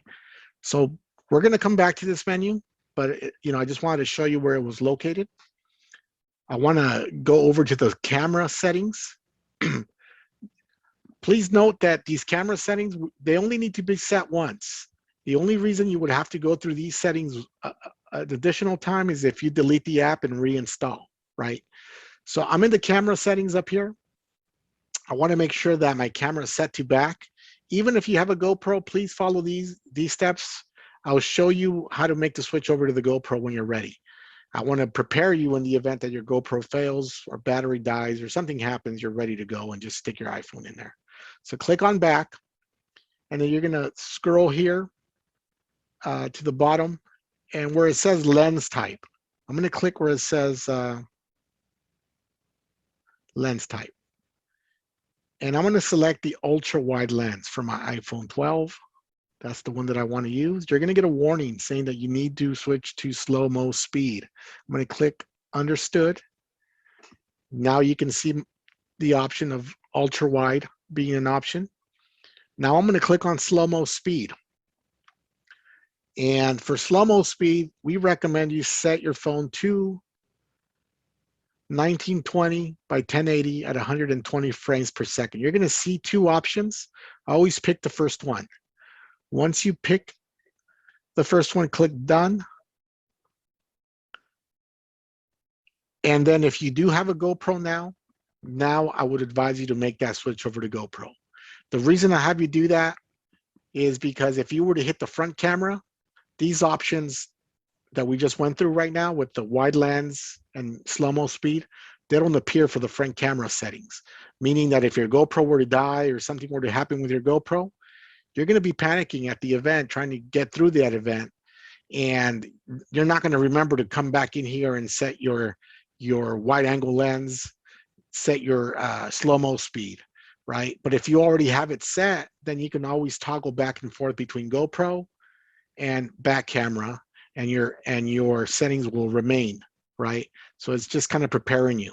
So, but if you have a GoPro, this is where you make the switch here. You click on this GoPro tab on the top. If you have a GoPro 6, 7, I'm sorry, if you have a GoPro 8, 9, and 10, you're gonna turn on your GoPro, pair your GoPro, and click connect, and it'll connect. There's a video on the TouchPix YouTube that goes through this exact process. And after you do that, you're set to go. Everything else that we went through on this video applies to you and setting up the event. This is the only difference, is setting up your GoPro camera, okay? But in this case, we're gonna toggle back to the back camera on your iPhone, right? As you can see, it's set to auto face exposure. I'm just gonna leave it there for now. And the only things that we moved here, if you pay attention, is the lens, ultra wide, and the slow-mo speed, okay?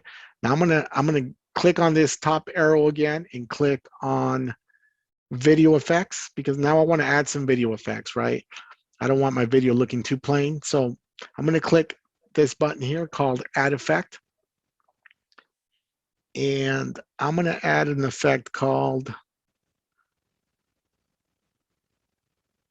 let's use snapshot, right? Snapshot is basically an effect that looks like people are taking pictures of the person on the 360 spinner. It almost looks like they're still shots, right?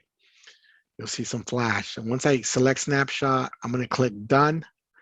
I see it pop into my list here. And once it's popped into my list, I'm going to click on snapshot, and you're going to see this timeline down here. This timeline represents your video as a whole, right? It's telling me that the snapshot effect is going to apply to the whole video. I don't want that. I want the snapshot effect to only be applied at a piece of the video. So I'm going to move this left circle with my thumb. I'm going to move it to 0.15. Then I'm going to grab the right circle and move it to 0.25, right? That's the only piece I want to reflect a snapshot. Once I'm done with that, I'm going to actually add one more effect. One thing that I didn't show you guys is that we do have optional effects that we sell. They're not mandatory. You don't have to buy them. You can use any of these here for free. Any of them that are on this list, you can use them free. But if you want something very specific, like glitter effects that are already pre-formatted for your template, it's a one-time fee. You don't have to buy them. But I'm going to show you how they look like, just in the event that you're interested in them. So I'm going to go to add effect, and then I'm going to go over to, there's a feature called overlay black. There it is, overlay black. Okay. And under overlay black, I'm going to click done. I'm going to click on overlay black right when it hits the box. Now it's telling me choose the file. That overlay black file that we sell, they're MP4 videos that are specifically made for TouchPix. I stored them on my phone. All you do is you download them to your computer. You pick which ones you want to use. They're all broken down by template. You email it to yourself and store it somewhere where you know where it's going to be on your phone. So when you get to this part, you're just going to click choose file. I'm going to click files. I'm going to look for a folder called confetti, because that's what it is. And I'm going to look for the confetti feature. And let's run with this one here, confetti number 2. So it's telling me that I'm using a media just to make sure that my recorded media matches the length of the animation. I hit OK. Now I'm going to go back. Okay. So I'm ready to do my first session. Before I do that, I guess what I want to show you as well is how to screen mirror. Now that I have my Apple TV handy. As soon as I can find my remote for it. Okay, so this is my Apple TV there. Don't mind my mess here. I got a couple album covers, but don't mind my mess. Okay, so this is my Apple TV box. It's just plugged into this TV here via HDMI, right? And what I want to show you guys is how to screen mirror. So if I put my finger on the top right corner of the screen and slowly drag down, you see this is called the control panel. From this control panel, there's the icon on your lower left-hand side next to the lock. It has two squares. I'm going to click on that. You're going to see my Apple TV pop up. It says 360. Oh, actually, it won't let me do it now. I'm going to have to do it from a different phone. But it won't let me do it because I'm sharing my screen right now with you guys and I can't connect multiple devices. So let me do a quick demo on how this is going to look with the effects, right? So 3, 2, 1. I'm just going to move my phone by hand. Excuse the lighting. I'm in a dim room. This will show you a quick example. As you can see, it's doing its thing. It's adding slow-mo. It's adding the effects. If you're using the overlay black and those special effects, you're going to notice there's probably going to be at least a 4 to 5 second longer processing time because those effects are, they're a little bit more resource heavy, meaning that you'll have, you know, a little bit more time in processing. I'll show you the speed with the effects and without the effects. That way you have a good sense of how fast the software operates. A lot of people seem to think that, you know, with the effects adds a couple extra seconds and they want to get through as much sessions as they can, but I'll let you be the judge of that. So now it's adding outro. It's going to add the audio and it'll do a video playback right now.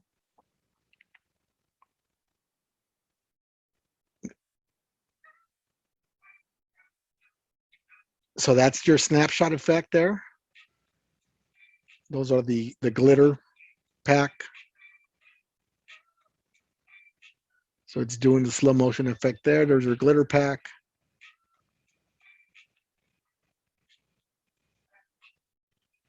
And my screen froze. Okay. So I'll actually do a video playback on how that looks like right now. All right, I'm going to go into the sharing station, but before I go into the sharing station, I want to give you guys an opportunity for questions. Yes, sir. DJ. Hey, how you doing, man? Just fine. Listen, on the effects, and that slide where you slide your thumb and move the time of your effect. Mm-hmm. Mine go from, it won't let me stop in between. Mine go from 0 to 0.5, and if I go from 0.5, if I go start on the other end, it always goes to 0.5. It never lets me stop in between. So that's really dependent on which effect you're using. Some effects won't let you go in Okay. between, but some of them will. Okay. That's really Okay. dependent on the the effects. Okay. Good enough. Good enough. Thank you, sir. No problem. Question. Sure. The QR code. If I'm not by my computer, I have to print this out every time. I have to print this out before I go to the event. So there's a couple of ways of doing it. So, you know, as your webinar instructor today, I'm always going to recommend to be prepared, right? And being prepared means hopefully you have your event, you're testing at least a day before, making sure everything's solid, everything is good to go. But I do understand people that have back-to-back events, correct? And, you know, you don't have the time to kind of load both events and try them out, right? So what I would recommend you do if you're in that situation is set up your event, that QR code, take a picture of it with another device, right? Okay. And then scan it once you're at a good, reliable location. Okay. And then also the free trial.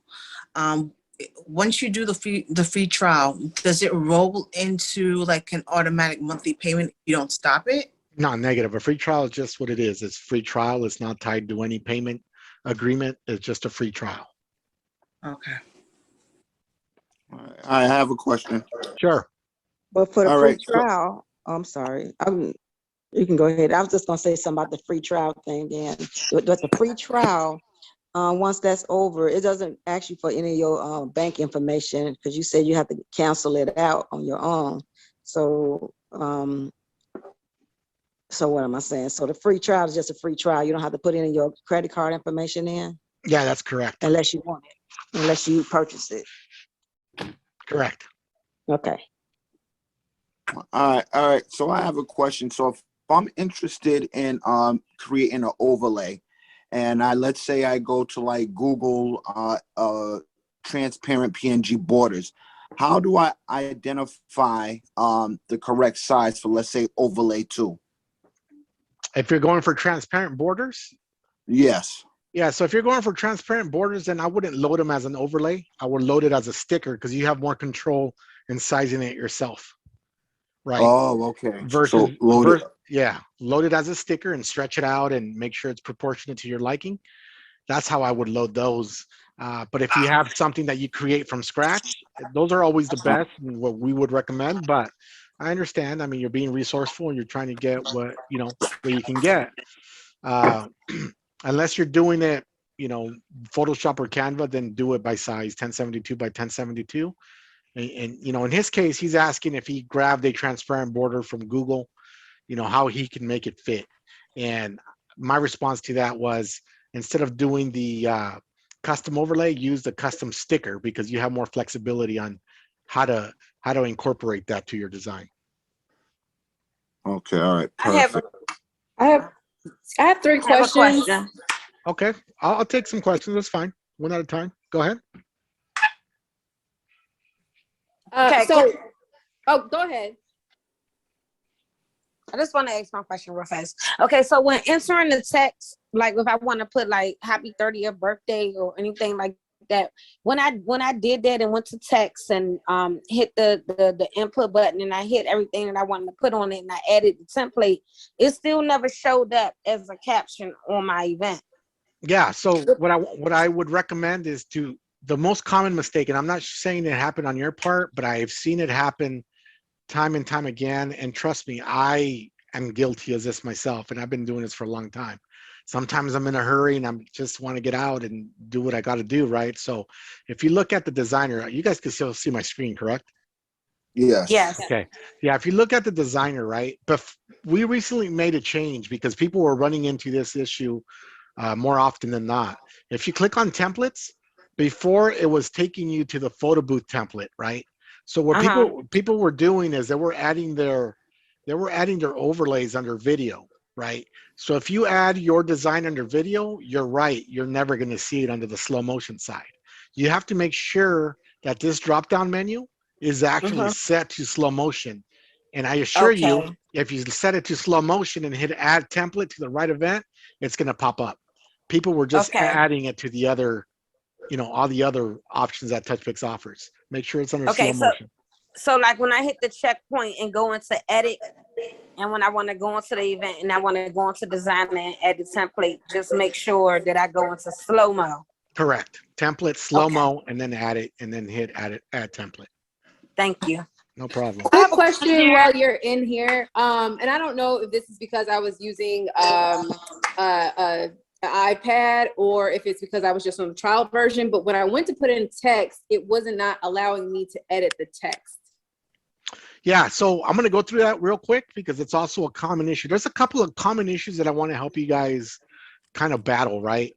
Sometimes, and I've seen this for people that own certain computers with certain graphics dimensions. So like let me give you an example of that. And this is probably not going to be the best example because I have a kind of a weird screen that I work with. So if I'm going here and I'm right clicking and I go into display settings, right? My graphics, well, this is actually not bad.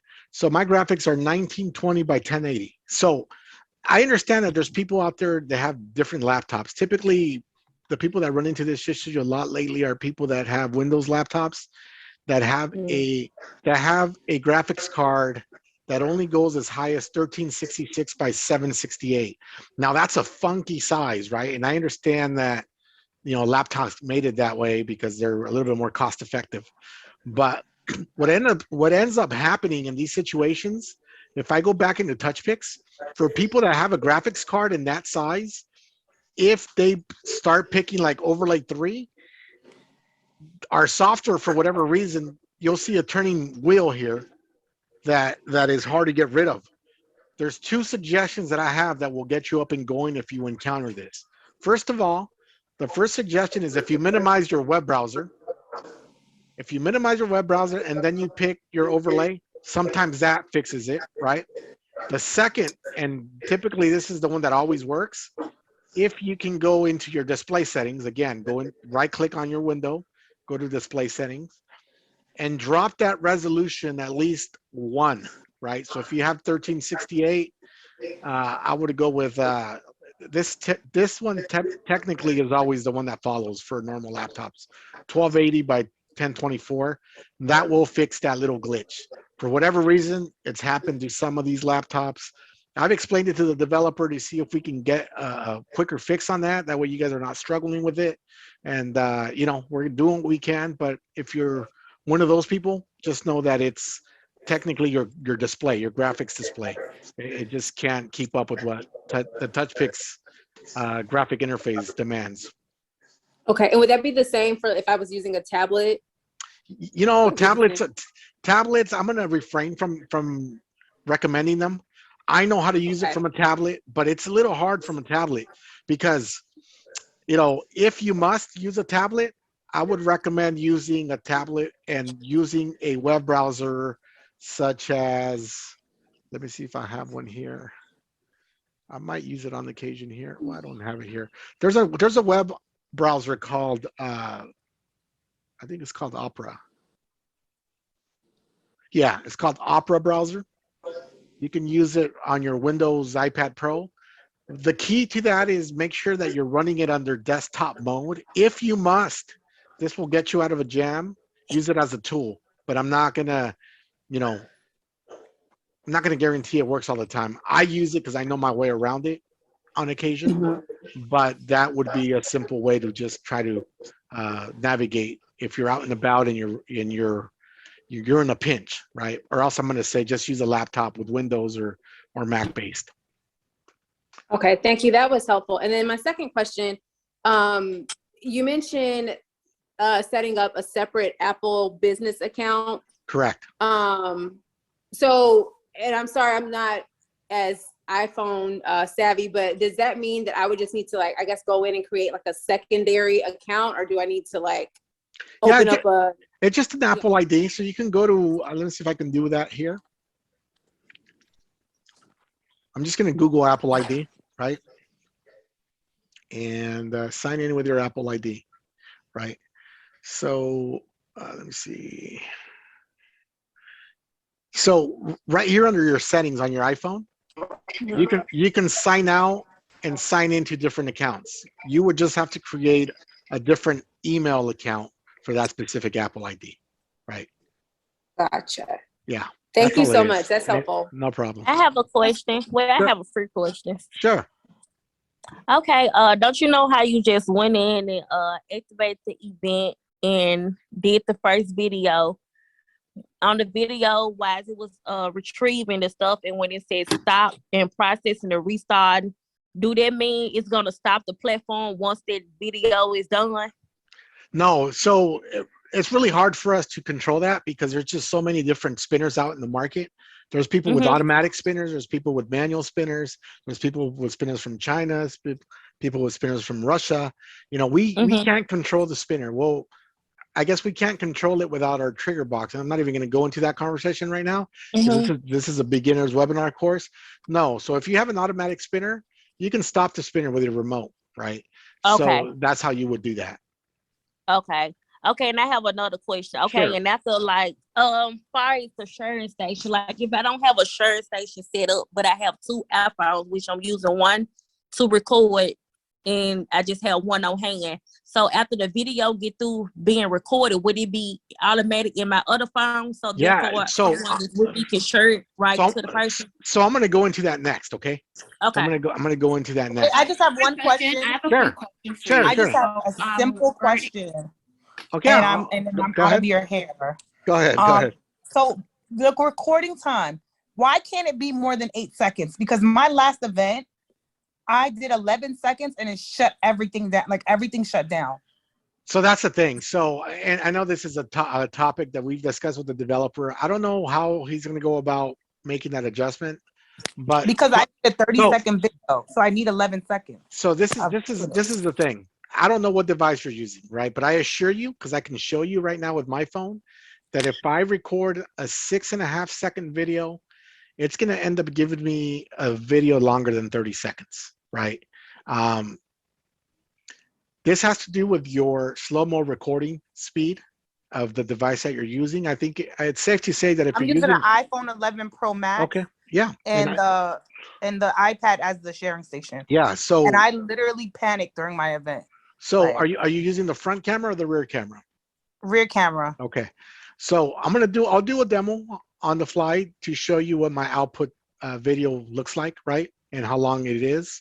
So this is the thing to answer your question, because you're asking how come we can't allow longer than 8 seconds. And I wish we could, but truth of the matter is we're trying to support a vast majority of users, and quite frankly, there's a lot of users that are still using very old devices, right? That are using devices that are probably not up to par with what we're recommending. We're trying to make everybody kind of happy to a certain degree. And if you're on an older device, then a longer video, you're going to get a crash because it's not going to take the longer processing that it needs. It just causes conflict, right? So we're trying to meet everybody at a halfway point. Gave me 29. 11 seconds gave me 29. I don't know why it did that, but it gives me 29. So let's look at the video that I just did. Let's see how long this is, okay? So this is the video I just did. I'm going to I clicked on gallery, and because I already have one event that came into my gallery, right? I can click this here called public gallery. This is what you're going to give your client, the public gallery, right? It's basically a web address assigned to that specific event. What you can do, I know that you can copy it and send them that, right? But let's see how long this video is. I'm just going to play it back real quick. Look at 35 seconds. And this is at, what is it, 5 seconds? But look, be mindful that I'm using a post roll, meaning that I'm using a promo outro. Right. So be mindful of that. So let's see it go through its motions. And for people that don't know what the outro looks like, this is what an outro looks like. It's like your promotion. Yeah, it's my promotion here. So it's my promotion for my business. But as you can see, I'm only using a 5-point-something second recording. 10 seconds of that was my outro, which is telling me that 25 seconds is probably at 5 seconds. So that's where I'm at, right? And I'll also explain another way a little bit down the, just give me a few seconds. Go ahead. Just give me a few seconds with regards to going into the settings and messing with, there's an effect called slow-mo timing, right? Under video effects. That's what I was. And slow-mo timing stretches it actually allows you to tell the software where you want slow motion to be incorporated in what part of your video. That has a little bit more control, and that'll definitely stretch out the video if that's what you need. Right. Okay. That's what it was. That's what I was trying to figure out. Because someone had to I was a Sunday event, and I had to send an email, go on the Facebook book group, and someone got back to me immediately. Yeah. I mean, those are great resources there. Often when you can't get a hold of somebody on support and you really need help now, always go to the Facebook group. Somebody's monitoring, somebody's willing to help, and that's always a good place to go. And if you're still continuing to have issues, then hopefully by then we will contact you, because we keep a log of everybody that's given us a call. So that's. Hey, I have a quick question. I have a question. Regarding the setup for the settings in TouchPix, is that done on the iPhone or is it done on the iPad? Now the setup, I'm doing it from a computer. Okay, so all the setup is from the computer. Is there any setup that you do on your iPhone in particular? No, because the setup that you do on the computer and you get that QR code, you're transferring all those settings over to your iPhone. It's just a lot easier to work with. That's why we recommend always use a computer and a web browser, because it makes it a lot easier for you to actually pick your artwork, your music files. Everything should be nicely organized. Now, if So you have when- everything on your tablet, it just creates a little bit of a chaotic way to kind of incorporate that. Okay, so just for clarity, when you were going into settings and choosing UHQ and like the camera lens, that was done on your desktop? No, that was done on the actual device. That's the initial setup. That's right when you install TouchPix for the first time, right? You only have to do that once unless you delete the app and reinstall it, right? So And those when are the you type stuff on your phone, right? yeah, your phone or your iPad, correct? Okay. Because I was trying to change the lens on the iPad and that wasn't changing. Yeah, it's probably because a lot of iPads don't have what we recommend it to be at because they're not equipped in that sense, right? That's why we recommend an iPhone 11, 12, or 13 because they have the ultra wide lens. Some of your iPads don't. There's maybe one or two models that do. Additional to that, the slow-mo recording speed, we recommend 1080 by 1920 by 1080 at 120 frames per second. A lot of the iPads are not capable of recording at that speed. It's just a limitation more on that device. And you're going to show us how to use the iPad sharing station. Yeah, sure. I'll take a few more questions because I do know that. Hey, I have a question. Go I have ahead. a question real quick, and my apologies. You might have mentioned this, so I might have missed it. But I know this is being recorded. I had to actually drop, but this was extremely helpful. How do we retrieve this recording? Yeah, so they're going to be on a YouTube page, or they're going to be on the TouchPix user group. Typically, we post them there. But if you just research on YouTube, DJ Duke, D as in David, J as in James, D as in David, U as in umbrella, K as in kilo, E as in Edward, and you see a little icon with the 360 platform, that's the page you want to go into, and it has all the older recordings, and I put all the new recordings, and they're categorized by date. So this one, if I go to YouTube, bring up DJ, Yeah, DJ Duke. Yeah, it'll be up by tomorrow because it takes me a little while to save it. Then I have to upload it and do that. But it'll be up by tomorrow morning. I appreciate it. Thank you. To upgrade the software, another issue I had before. Do you still have to delete the app and reinstall the app, or it can just stay in your Apple? Typically, what you would want to do is, unless it's a big update that we're releasing, then we would recommend always to do it that way because it's cleaner, right? But if it's a small update that we're releasing, and we typically announce everything on our Facebook group, if it's a small update, you can just go to the App Store and type in TouchPix, and instead of open, it should say update, and you can update it that way. So in the last month, have you guys released a big update? You know what? I think there was one released yesterday, but it's there's a little glitch with it, but yeah, there's a little glitch with it, so I'm expecting something to get released soon to remedy that glitch. Like, will we have any problems this weekend for our events this weekend? I would recommend that this weekend it should be remedied for sure. Yeah, okay. This weekend it's going to get remedied for sure. I'm expecting it to drop tomorrow, and you guys should be set. Okay, thank you so much. Yeah. I have a quick question about. I have a GoPro, and you mentioned a external battery pack. Can you recommend a good one to use, like to plug for my GoPro and my lighting type deal?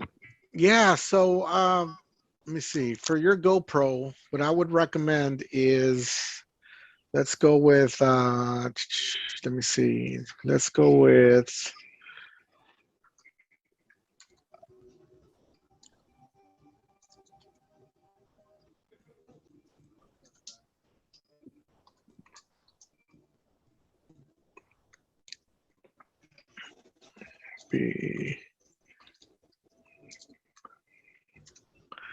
Yeah, so I would recommend something like this. I know Amazon has them pretty cheap. I would probably go with something a little bit more name brand. Let's see what Amazon has here.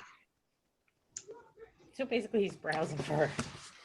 Yeah, so let's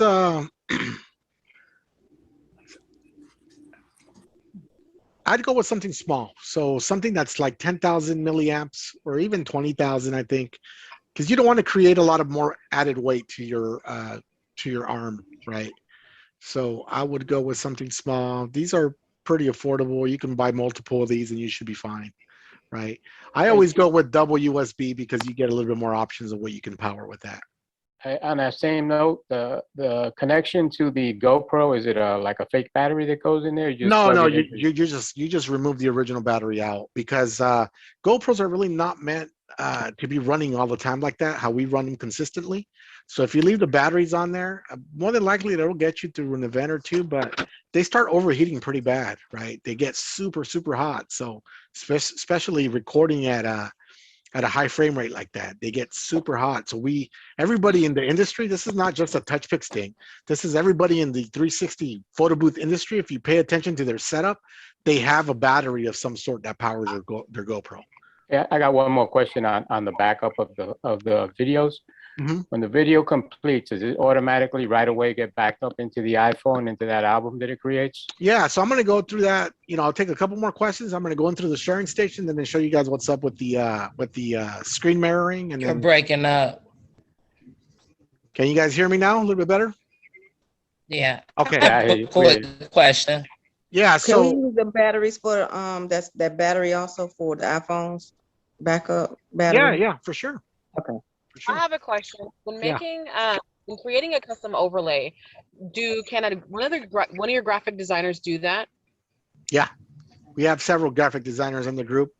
Well, they're all freelancers. They're all, they all run their successful businesses as well. But, we tend to use people from our group because they're familiar with our software because they're users, right?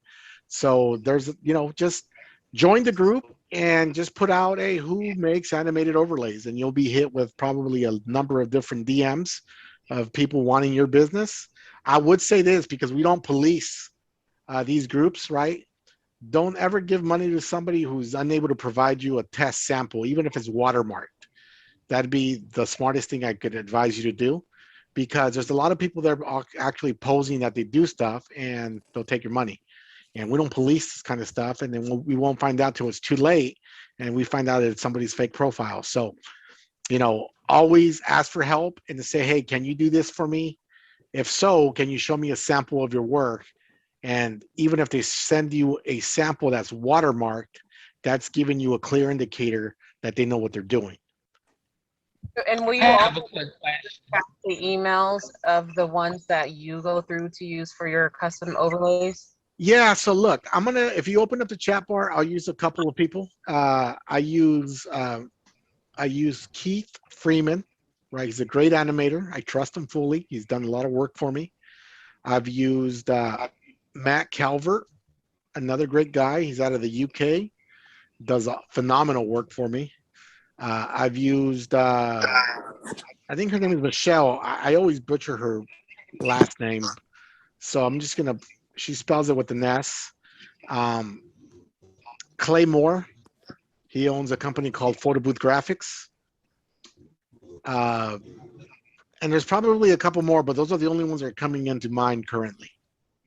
So any of those I can definitely endorse and say, yeah, they've been around for a while and they're pretty much legit. Hey, DJ, I have a question about for the slow-mo. for the animator, for the sharing stations, is there, for hardware, is there, similar to the iPhone 11, 12, and 13? No, hardware, you can, for the sharing station, it can be anything that can operate at iOS 14 and above. Anything, so there, all right, there's nothing more optimal than another. So anything iOS 14 and above. Yeah, I mean, nowadays I would just stay with the latest, man, because I'd hate to give you the Right. answer of 14. So now we're in 15. So just stay with the latest because, technology changes so rapidly that, maybe later some older devices that only go up to 14 and won't go past that. So, so just go with whatever's the latest. But yeah, your $299 iPads, Black Friday specials, hopefully, those will be fine. Got it. Can you activate? Can you activate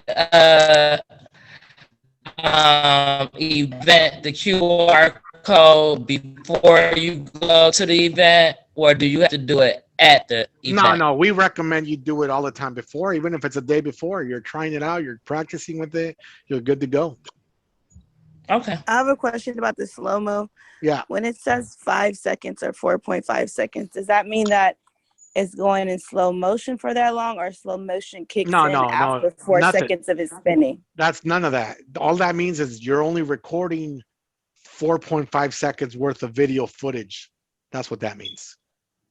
Your 'Cause total I record. always get asked like, "Hey, when does the slow mo kick in?" And I don't know what to say. Well, you have control over that if you want. You can go into the effects creator where I just showed you guys how to load up the some of these special effects. There's a effect called slow-mo timing. If you pick the slow-mo timing effect, you can control where you want it applied. You can apply it at the beginning, at the middle, or the end. Oh, I have to go back and look at that. Yeah. And then for the effects that you pay for, do you know if there's snowflakes in those? No, there's no snowflakes right now. There's just glitter, and maybe in the future we're going to expand on those. But right now they're just like glitter, confetti effects, some light leaks, things of that nature. And then if I already purchased the software, the subscription under my personal user, if I create another one, can I move that subscription to another user, or does it have to stay with the one I originally purchased? Yeah, so what I would recommend is if you're going to purchase another one because you're creating a different account, just create a whole different account. Just create it in both places, in TouchPix and within your Apple ID. That way you know they match for sure. Okay, I'm going to go into the slow motion. I'm sorry, the sharing station. And what I'm going to do with the sharing station is I'm actually going to, let me see here. I'm going to screen mirror my actual, my other iPhone. I'm so sorry, but my video isn't playing in a demo mode. It's just like a still picture.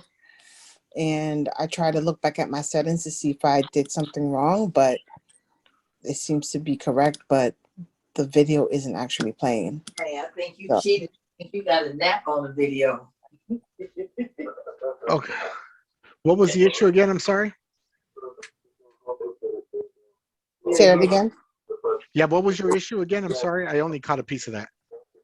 So in my demo, so I recorded, I did all the steps that you said, and I put the camera on the 360. Yeah, all of them, but they said at the But beginning. it's not playing. It's just like a still photo, and it's in the slow-mo mode. Oh, and that they're on YouTube. Okay, give me a second real quick, okay? Let me mute everybody, that way. Okay, so what happens if you hit gallery on your phone? You know how it has a gallery option on your home screen? Are you still there? Can you unmute yourself?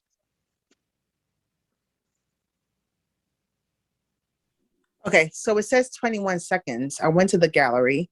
Okay, it's showing 21 seconds on the time on the little number dial, but it's not playing. It's not moving. So what happens when you share it, right? What happens when you share that video? My main interest is it's telling me that it's 21 seconds. So I know for a fact that it recorded 21 seconds. But if you want to be for sure and you want to verify that it's there, it's 21 seconds, go into your photos camera roll. And that should be the video that's on your camera roll as well. Because your camera roll is actually the backup to make sure all your content gets saved. So go into your photos and that should be that should be the last video there. And it should play fine. No, it's not there. Whew. No, it's not there. It's not in your camera roll? No. So the only thing that I can think of that you did wrong when you installed your TouchPix app is that you didn't give it permissions to save on your camera roll, which couldn't give you an error. So at the beginning, when you installed TouchPix, it asks you a whole bunch of questions for permissions for your camera, for your microphone, for your Bluetooth, and one of them is allow TouchPix to store in your camera roll. If you hit denied, then you're basically telling the software that you're not allowing the content to be saved onto your device. So that possibly could be it. I would recommend in your case to delete the app and reinstall it, and give it full permissions. All right, no problem. Thank you. No problem. So okay, I'm gonna go into. You guys can see this here. Here we go. Why is it looking weird? Okay, let's do it this way then. Okay, so this is my iPad here, and I have TouchPix loaded here on this phone, right? So what I recommend you guys do before doing anything is I'm going to go ahead and walk you guys from the beginning. Go into your iPad settings, first of all. Make sure it's connected. Make sure that the Bluetooth is on. Make sure that Wi-Fi is connected to a Wi-Fi network, right? Furthermore, I want you guys to go into your General tab on your iPad. Once you go on General, you're going to see your options to the right-hand side, which AirDrop is one of them. Make sure that AirDrop is set to everyone. It's checked. Then hit go back to General. Then while you're in General, another tip would be 2 below General, you'll see Display and Brightness. Under Display and Brightness, you're going to give it's going to give you some options to your right. Where it says Lock and Auto Lock, make sure you hit Auto Lock and make sure you set that to Never. What that means is you're telling your iPad not to fall asleep onto screensaver mode, because that sometimes disconnects your sharing station, right? You want to turn off your iPad when you want to turn off your iPad. You don't want it to go into sharing station mode and then it goes into screensaver mode, okay? So now that I have those settings correct, I'm just going to hit the home button. Now I'm going to open up TouchPix. But doesn't that kill your iPad battery? Yeah, but I mean, it's going to kill it a lot, but you have options. You can dim the display. You can actually plug in a power pack to it.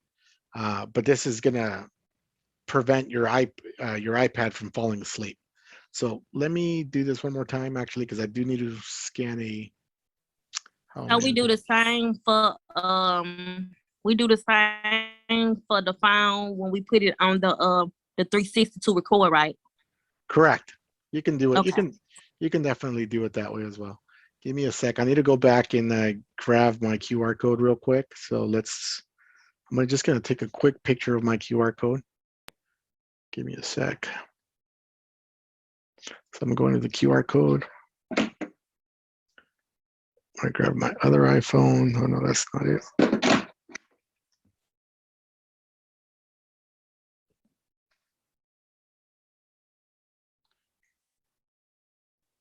All right, here, I'm just going to take a quick picture of my QR code. Now I'm going to toggle back over.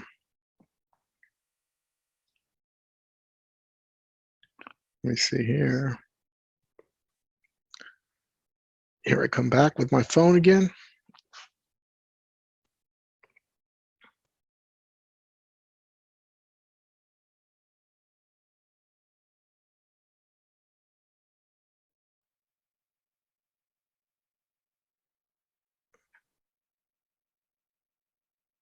All right, here we go. All right, so now that we're back in TouchPix here, what I want to do is hit Activate Event, right? And you're given these options. I want to activate my event under Sharing Station. So I'm going to hit Sharing Station. Now it's going to ask me to scan the QR code. I took a picture of it from one of my phones here. Let's find it. There it is. Recognized event. Perfect. It's also asking to download the resources real quick. Sorry for my bad camera work here.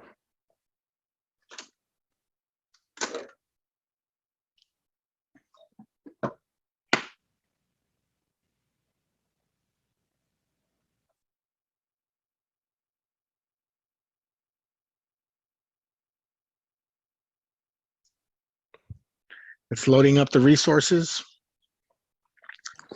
Okay, so by me gonna be using two iPhones at the event, so I would have to go to TouchPix and activate the event on both phones. One of them you're going to activate it as the sharing station. The other one you're going to And one of activate them the just regular. Okay. Okay, so now we're active. Okay, my event loaded. It'll say sharing station mode. I don't know if you guys can read that, but that's where it says sharing station mode. So now you're always going to start with your sharing station first. If you need to stick a sticky on your sharing stations, stick a notepad back there and say activate first. So what you want to do is go to gallery, click on gallery. you're going to see these options pop up. You're going to see a circle with a letter inside of it. I'm going to click on the circle, and I'm going to click on the option that says activate receiver. Okay, now it turns into an R. After you do that, you go over to your iPhone, click on gallery, click on the circle, and I'm going to, on my iPhone, I'm going to select activate sender. The name of my iPad pops up. You see it there. I'm going to click on, it says success. Okay. Now I'm going to exit out from my phone. But look, I don't have videos there now. You're going to see my video pop in right now because I just made the connection. When you make the connection, that circle turns green, right? That means there's an active connection. You see the video just popped in there? So now if I was a guest, I'd come up to my sharing kiosk. I'd click on the thumbnail, right? And it gives you all these sharing options. You can do the video playback, right? And you can see it from there. So that's how your sharing station works.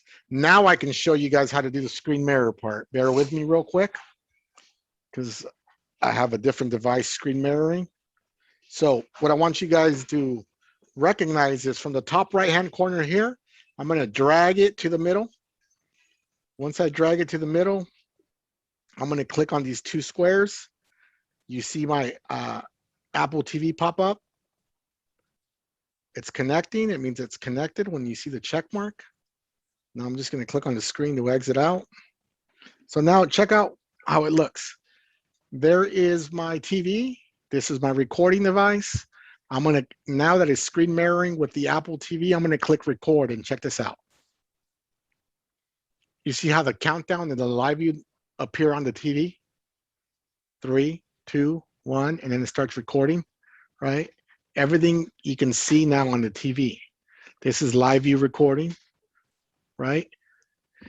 And now the TV will reflect all these prompts, adjusting slow-mo, adding slow-mo. It's going to go through the entire process, and once it applies everything, it'll do a video playback, and it'll actually present you guys with a QR code.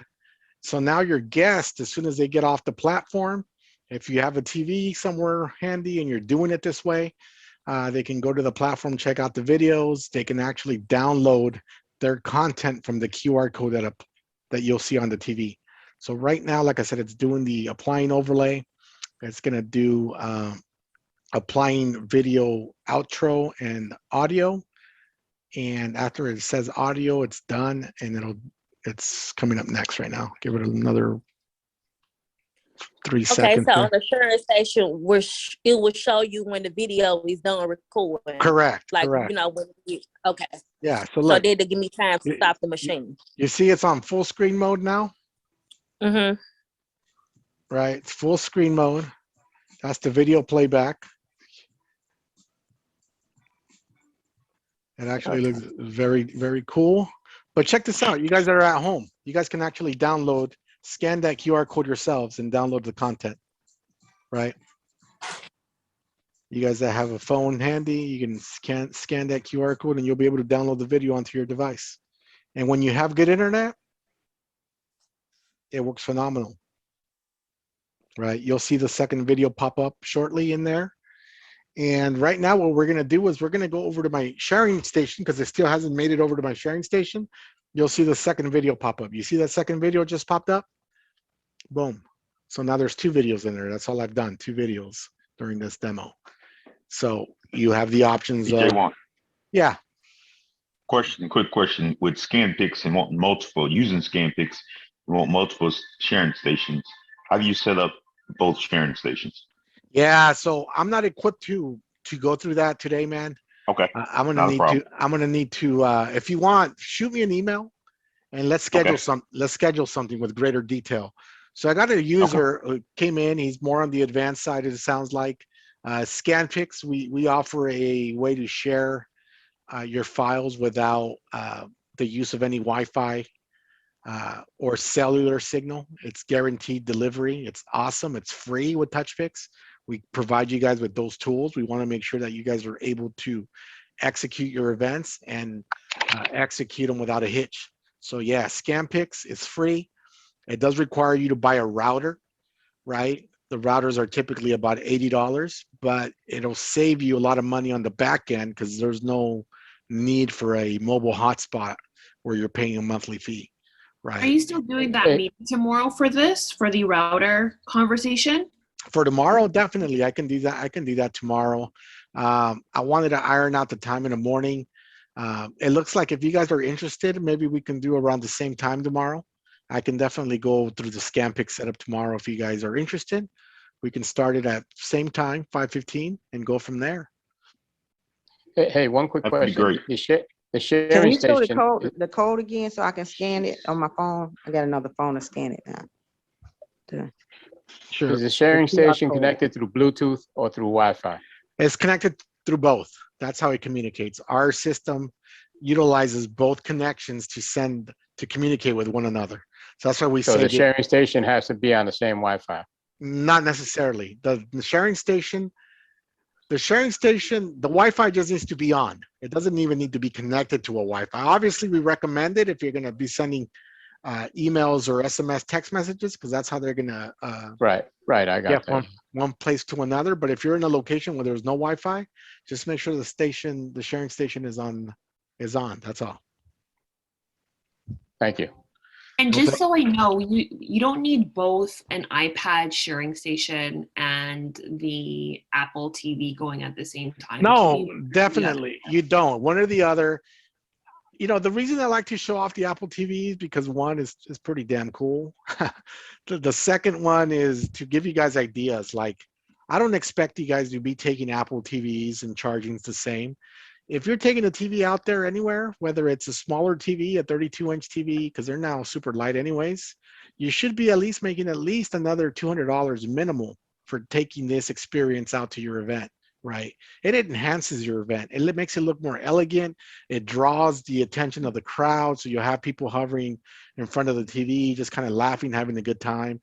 So it's just more of an enhancer feature, but it's definitely a feature you guys should be considering for an upsell. An easy way to make extra money.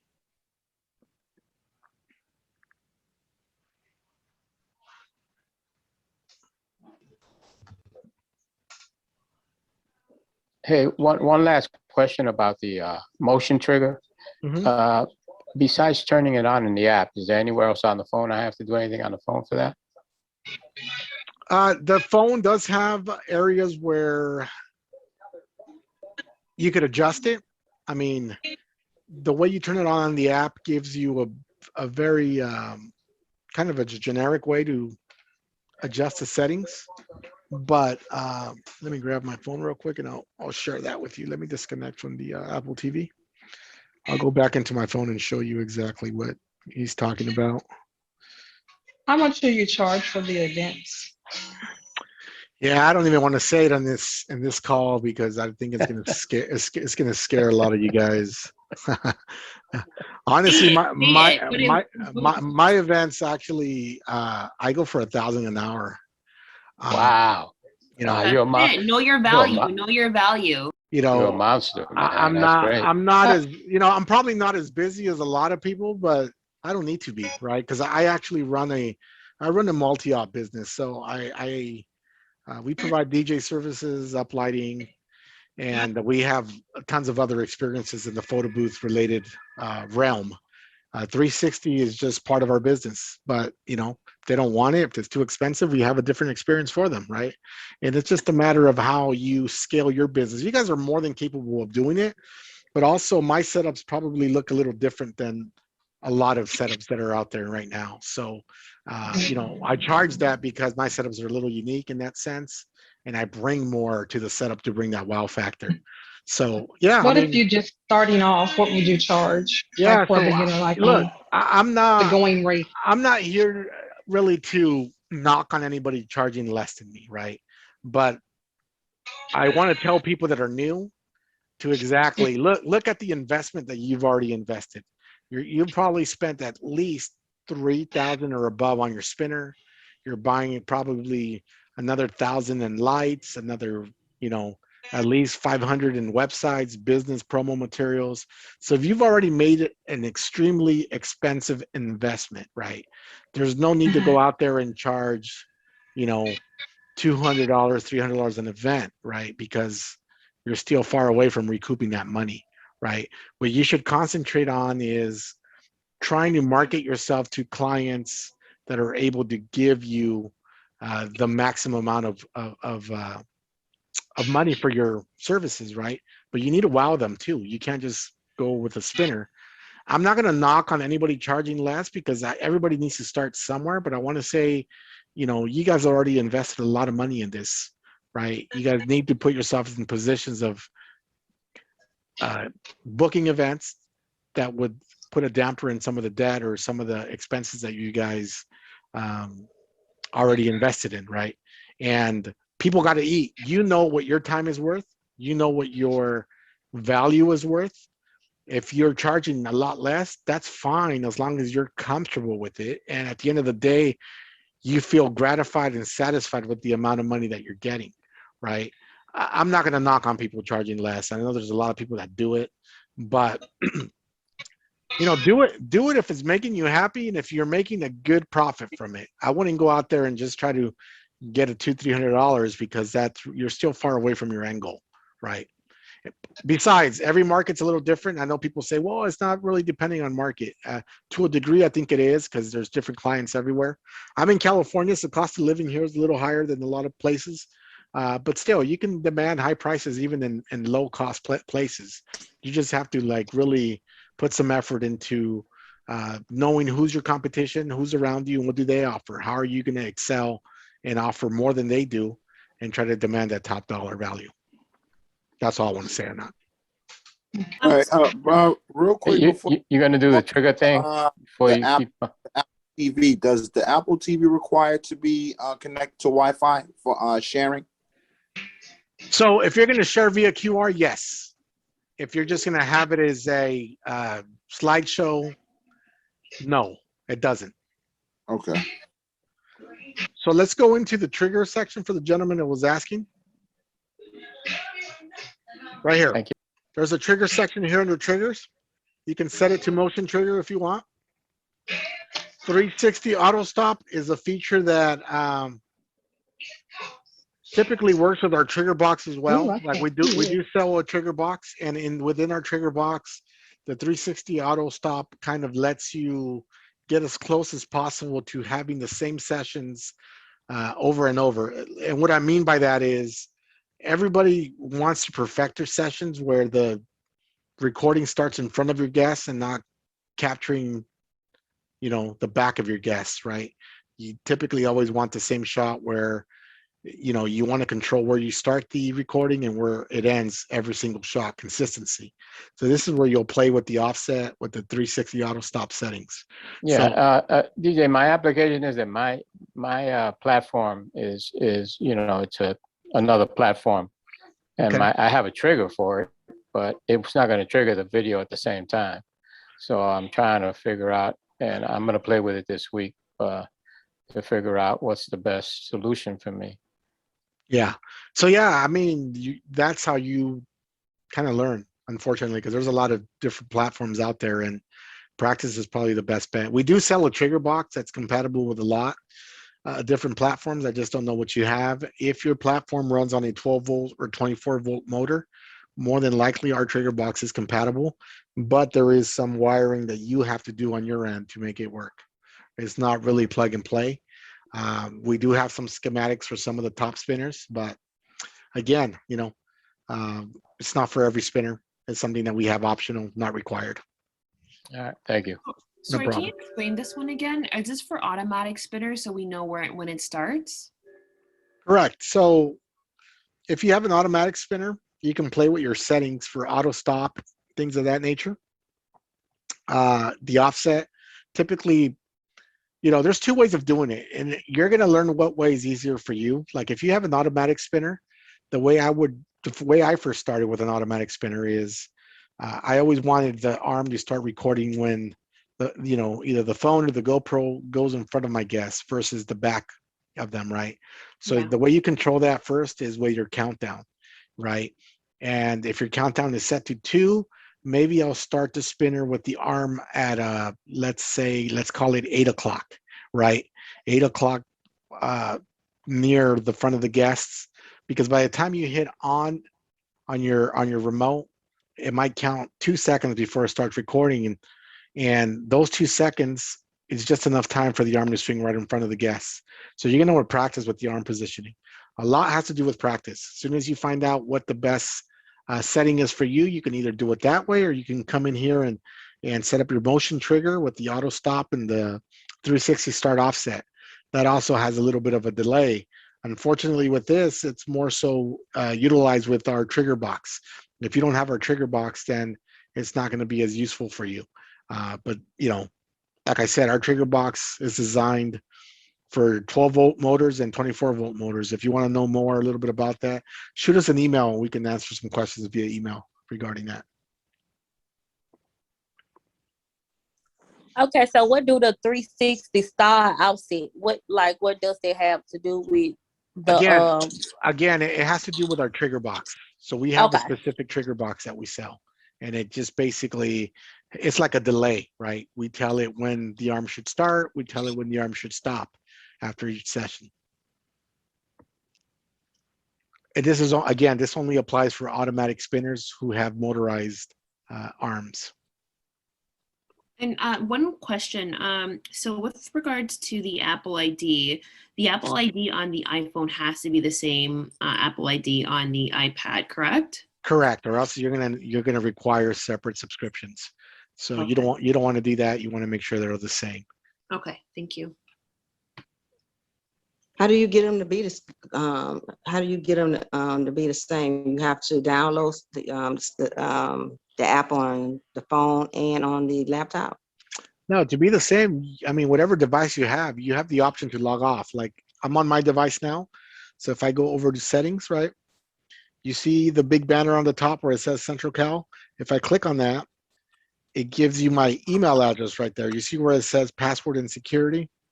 I can sign out of this account and sign into a different one if I were to have a different account. So that's how you get them to be the same. Sign out, sign in.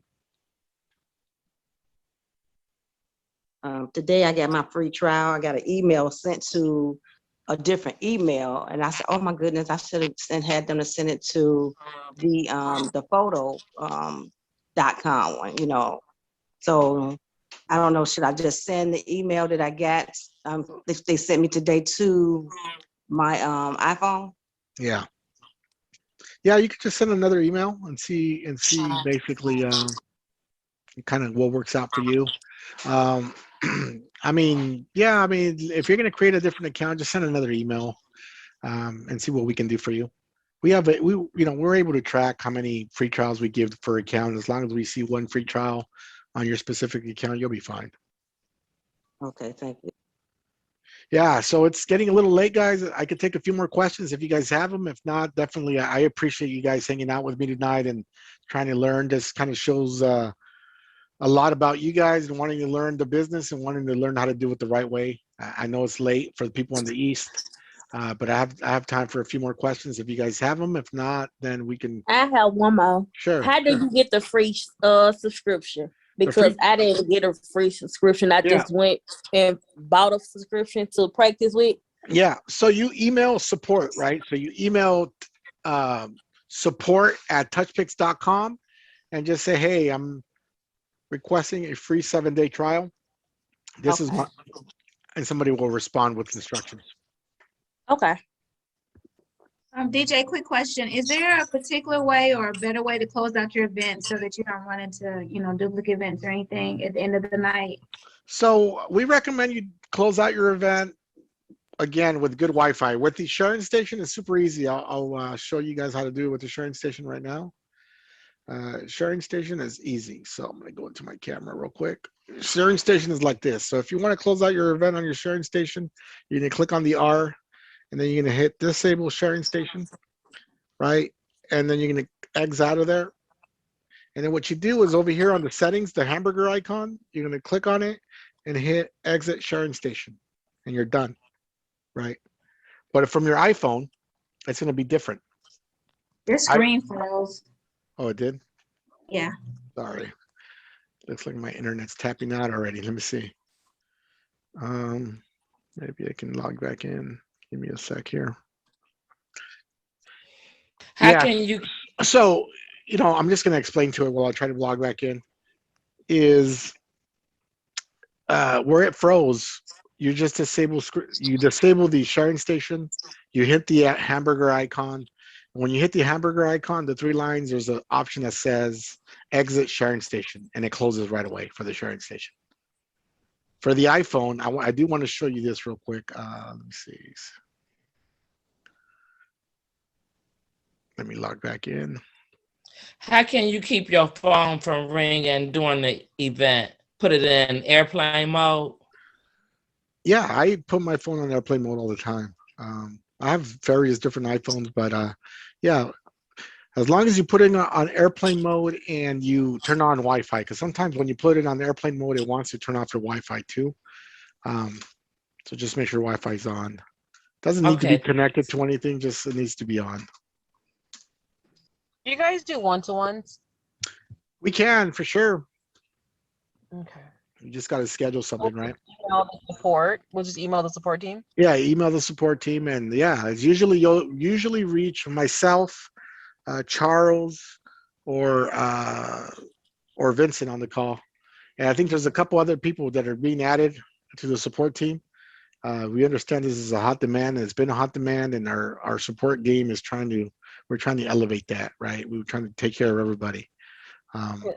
Is there an associated fee that goes with that? No, there's no associated fee. You're our customer. We want you to be happy at the end of the day and keep using our product. Gotcha. Yeah. So let me see. Yeah, I already closed it out, but let me see what I'll do. Yeah, so I'll just kind of mimic what I did here. Is you're going to want to go into your menu. When you hit your menu, instead of saying exit test event, it'll say exit sharing station. Then it'll exit out right away like that.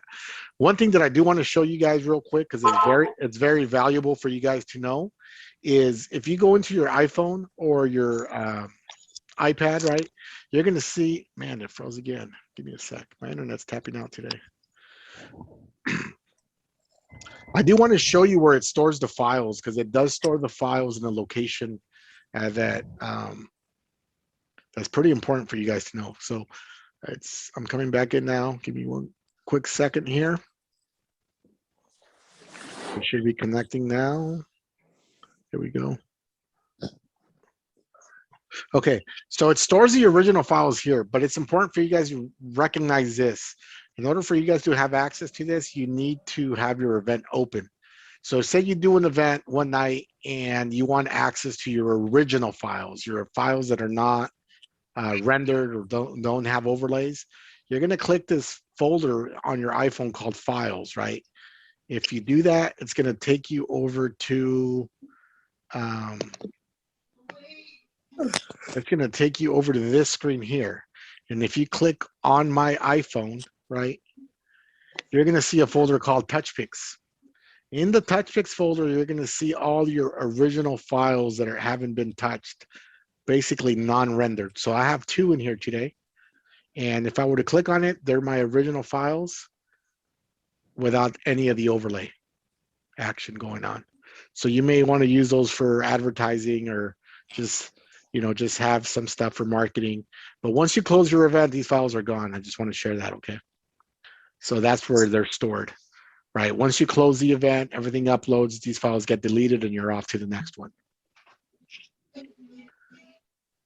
All right, guys, I'm going to go ahead and end the call today. I appreciate everybody on the call. If you guys have any questions, feel free to reach us at support. You guys have the support number, and you guys have all our contacts.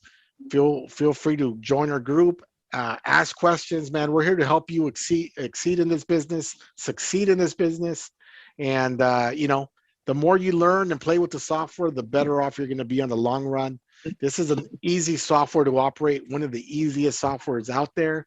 The quality is great. It's up to par with any 360 software in the market. And we appreciate you guys giving us an opportunity here at TouchPix to help you. Again, let's go out there, make that money, and have fun doing it. have fun doing it. So feel free to drop us a note, join our group. If I can be of any assistance, shoot me an email, shoot the support team an email, and we'll go from there. Have a good night, everybody. You too. Thank you.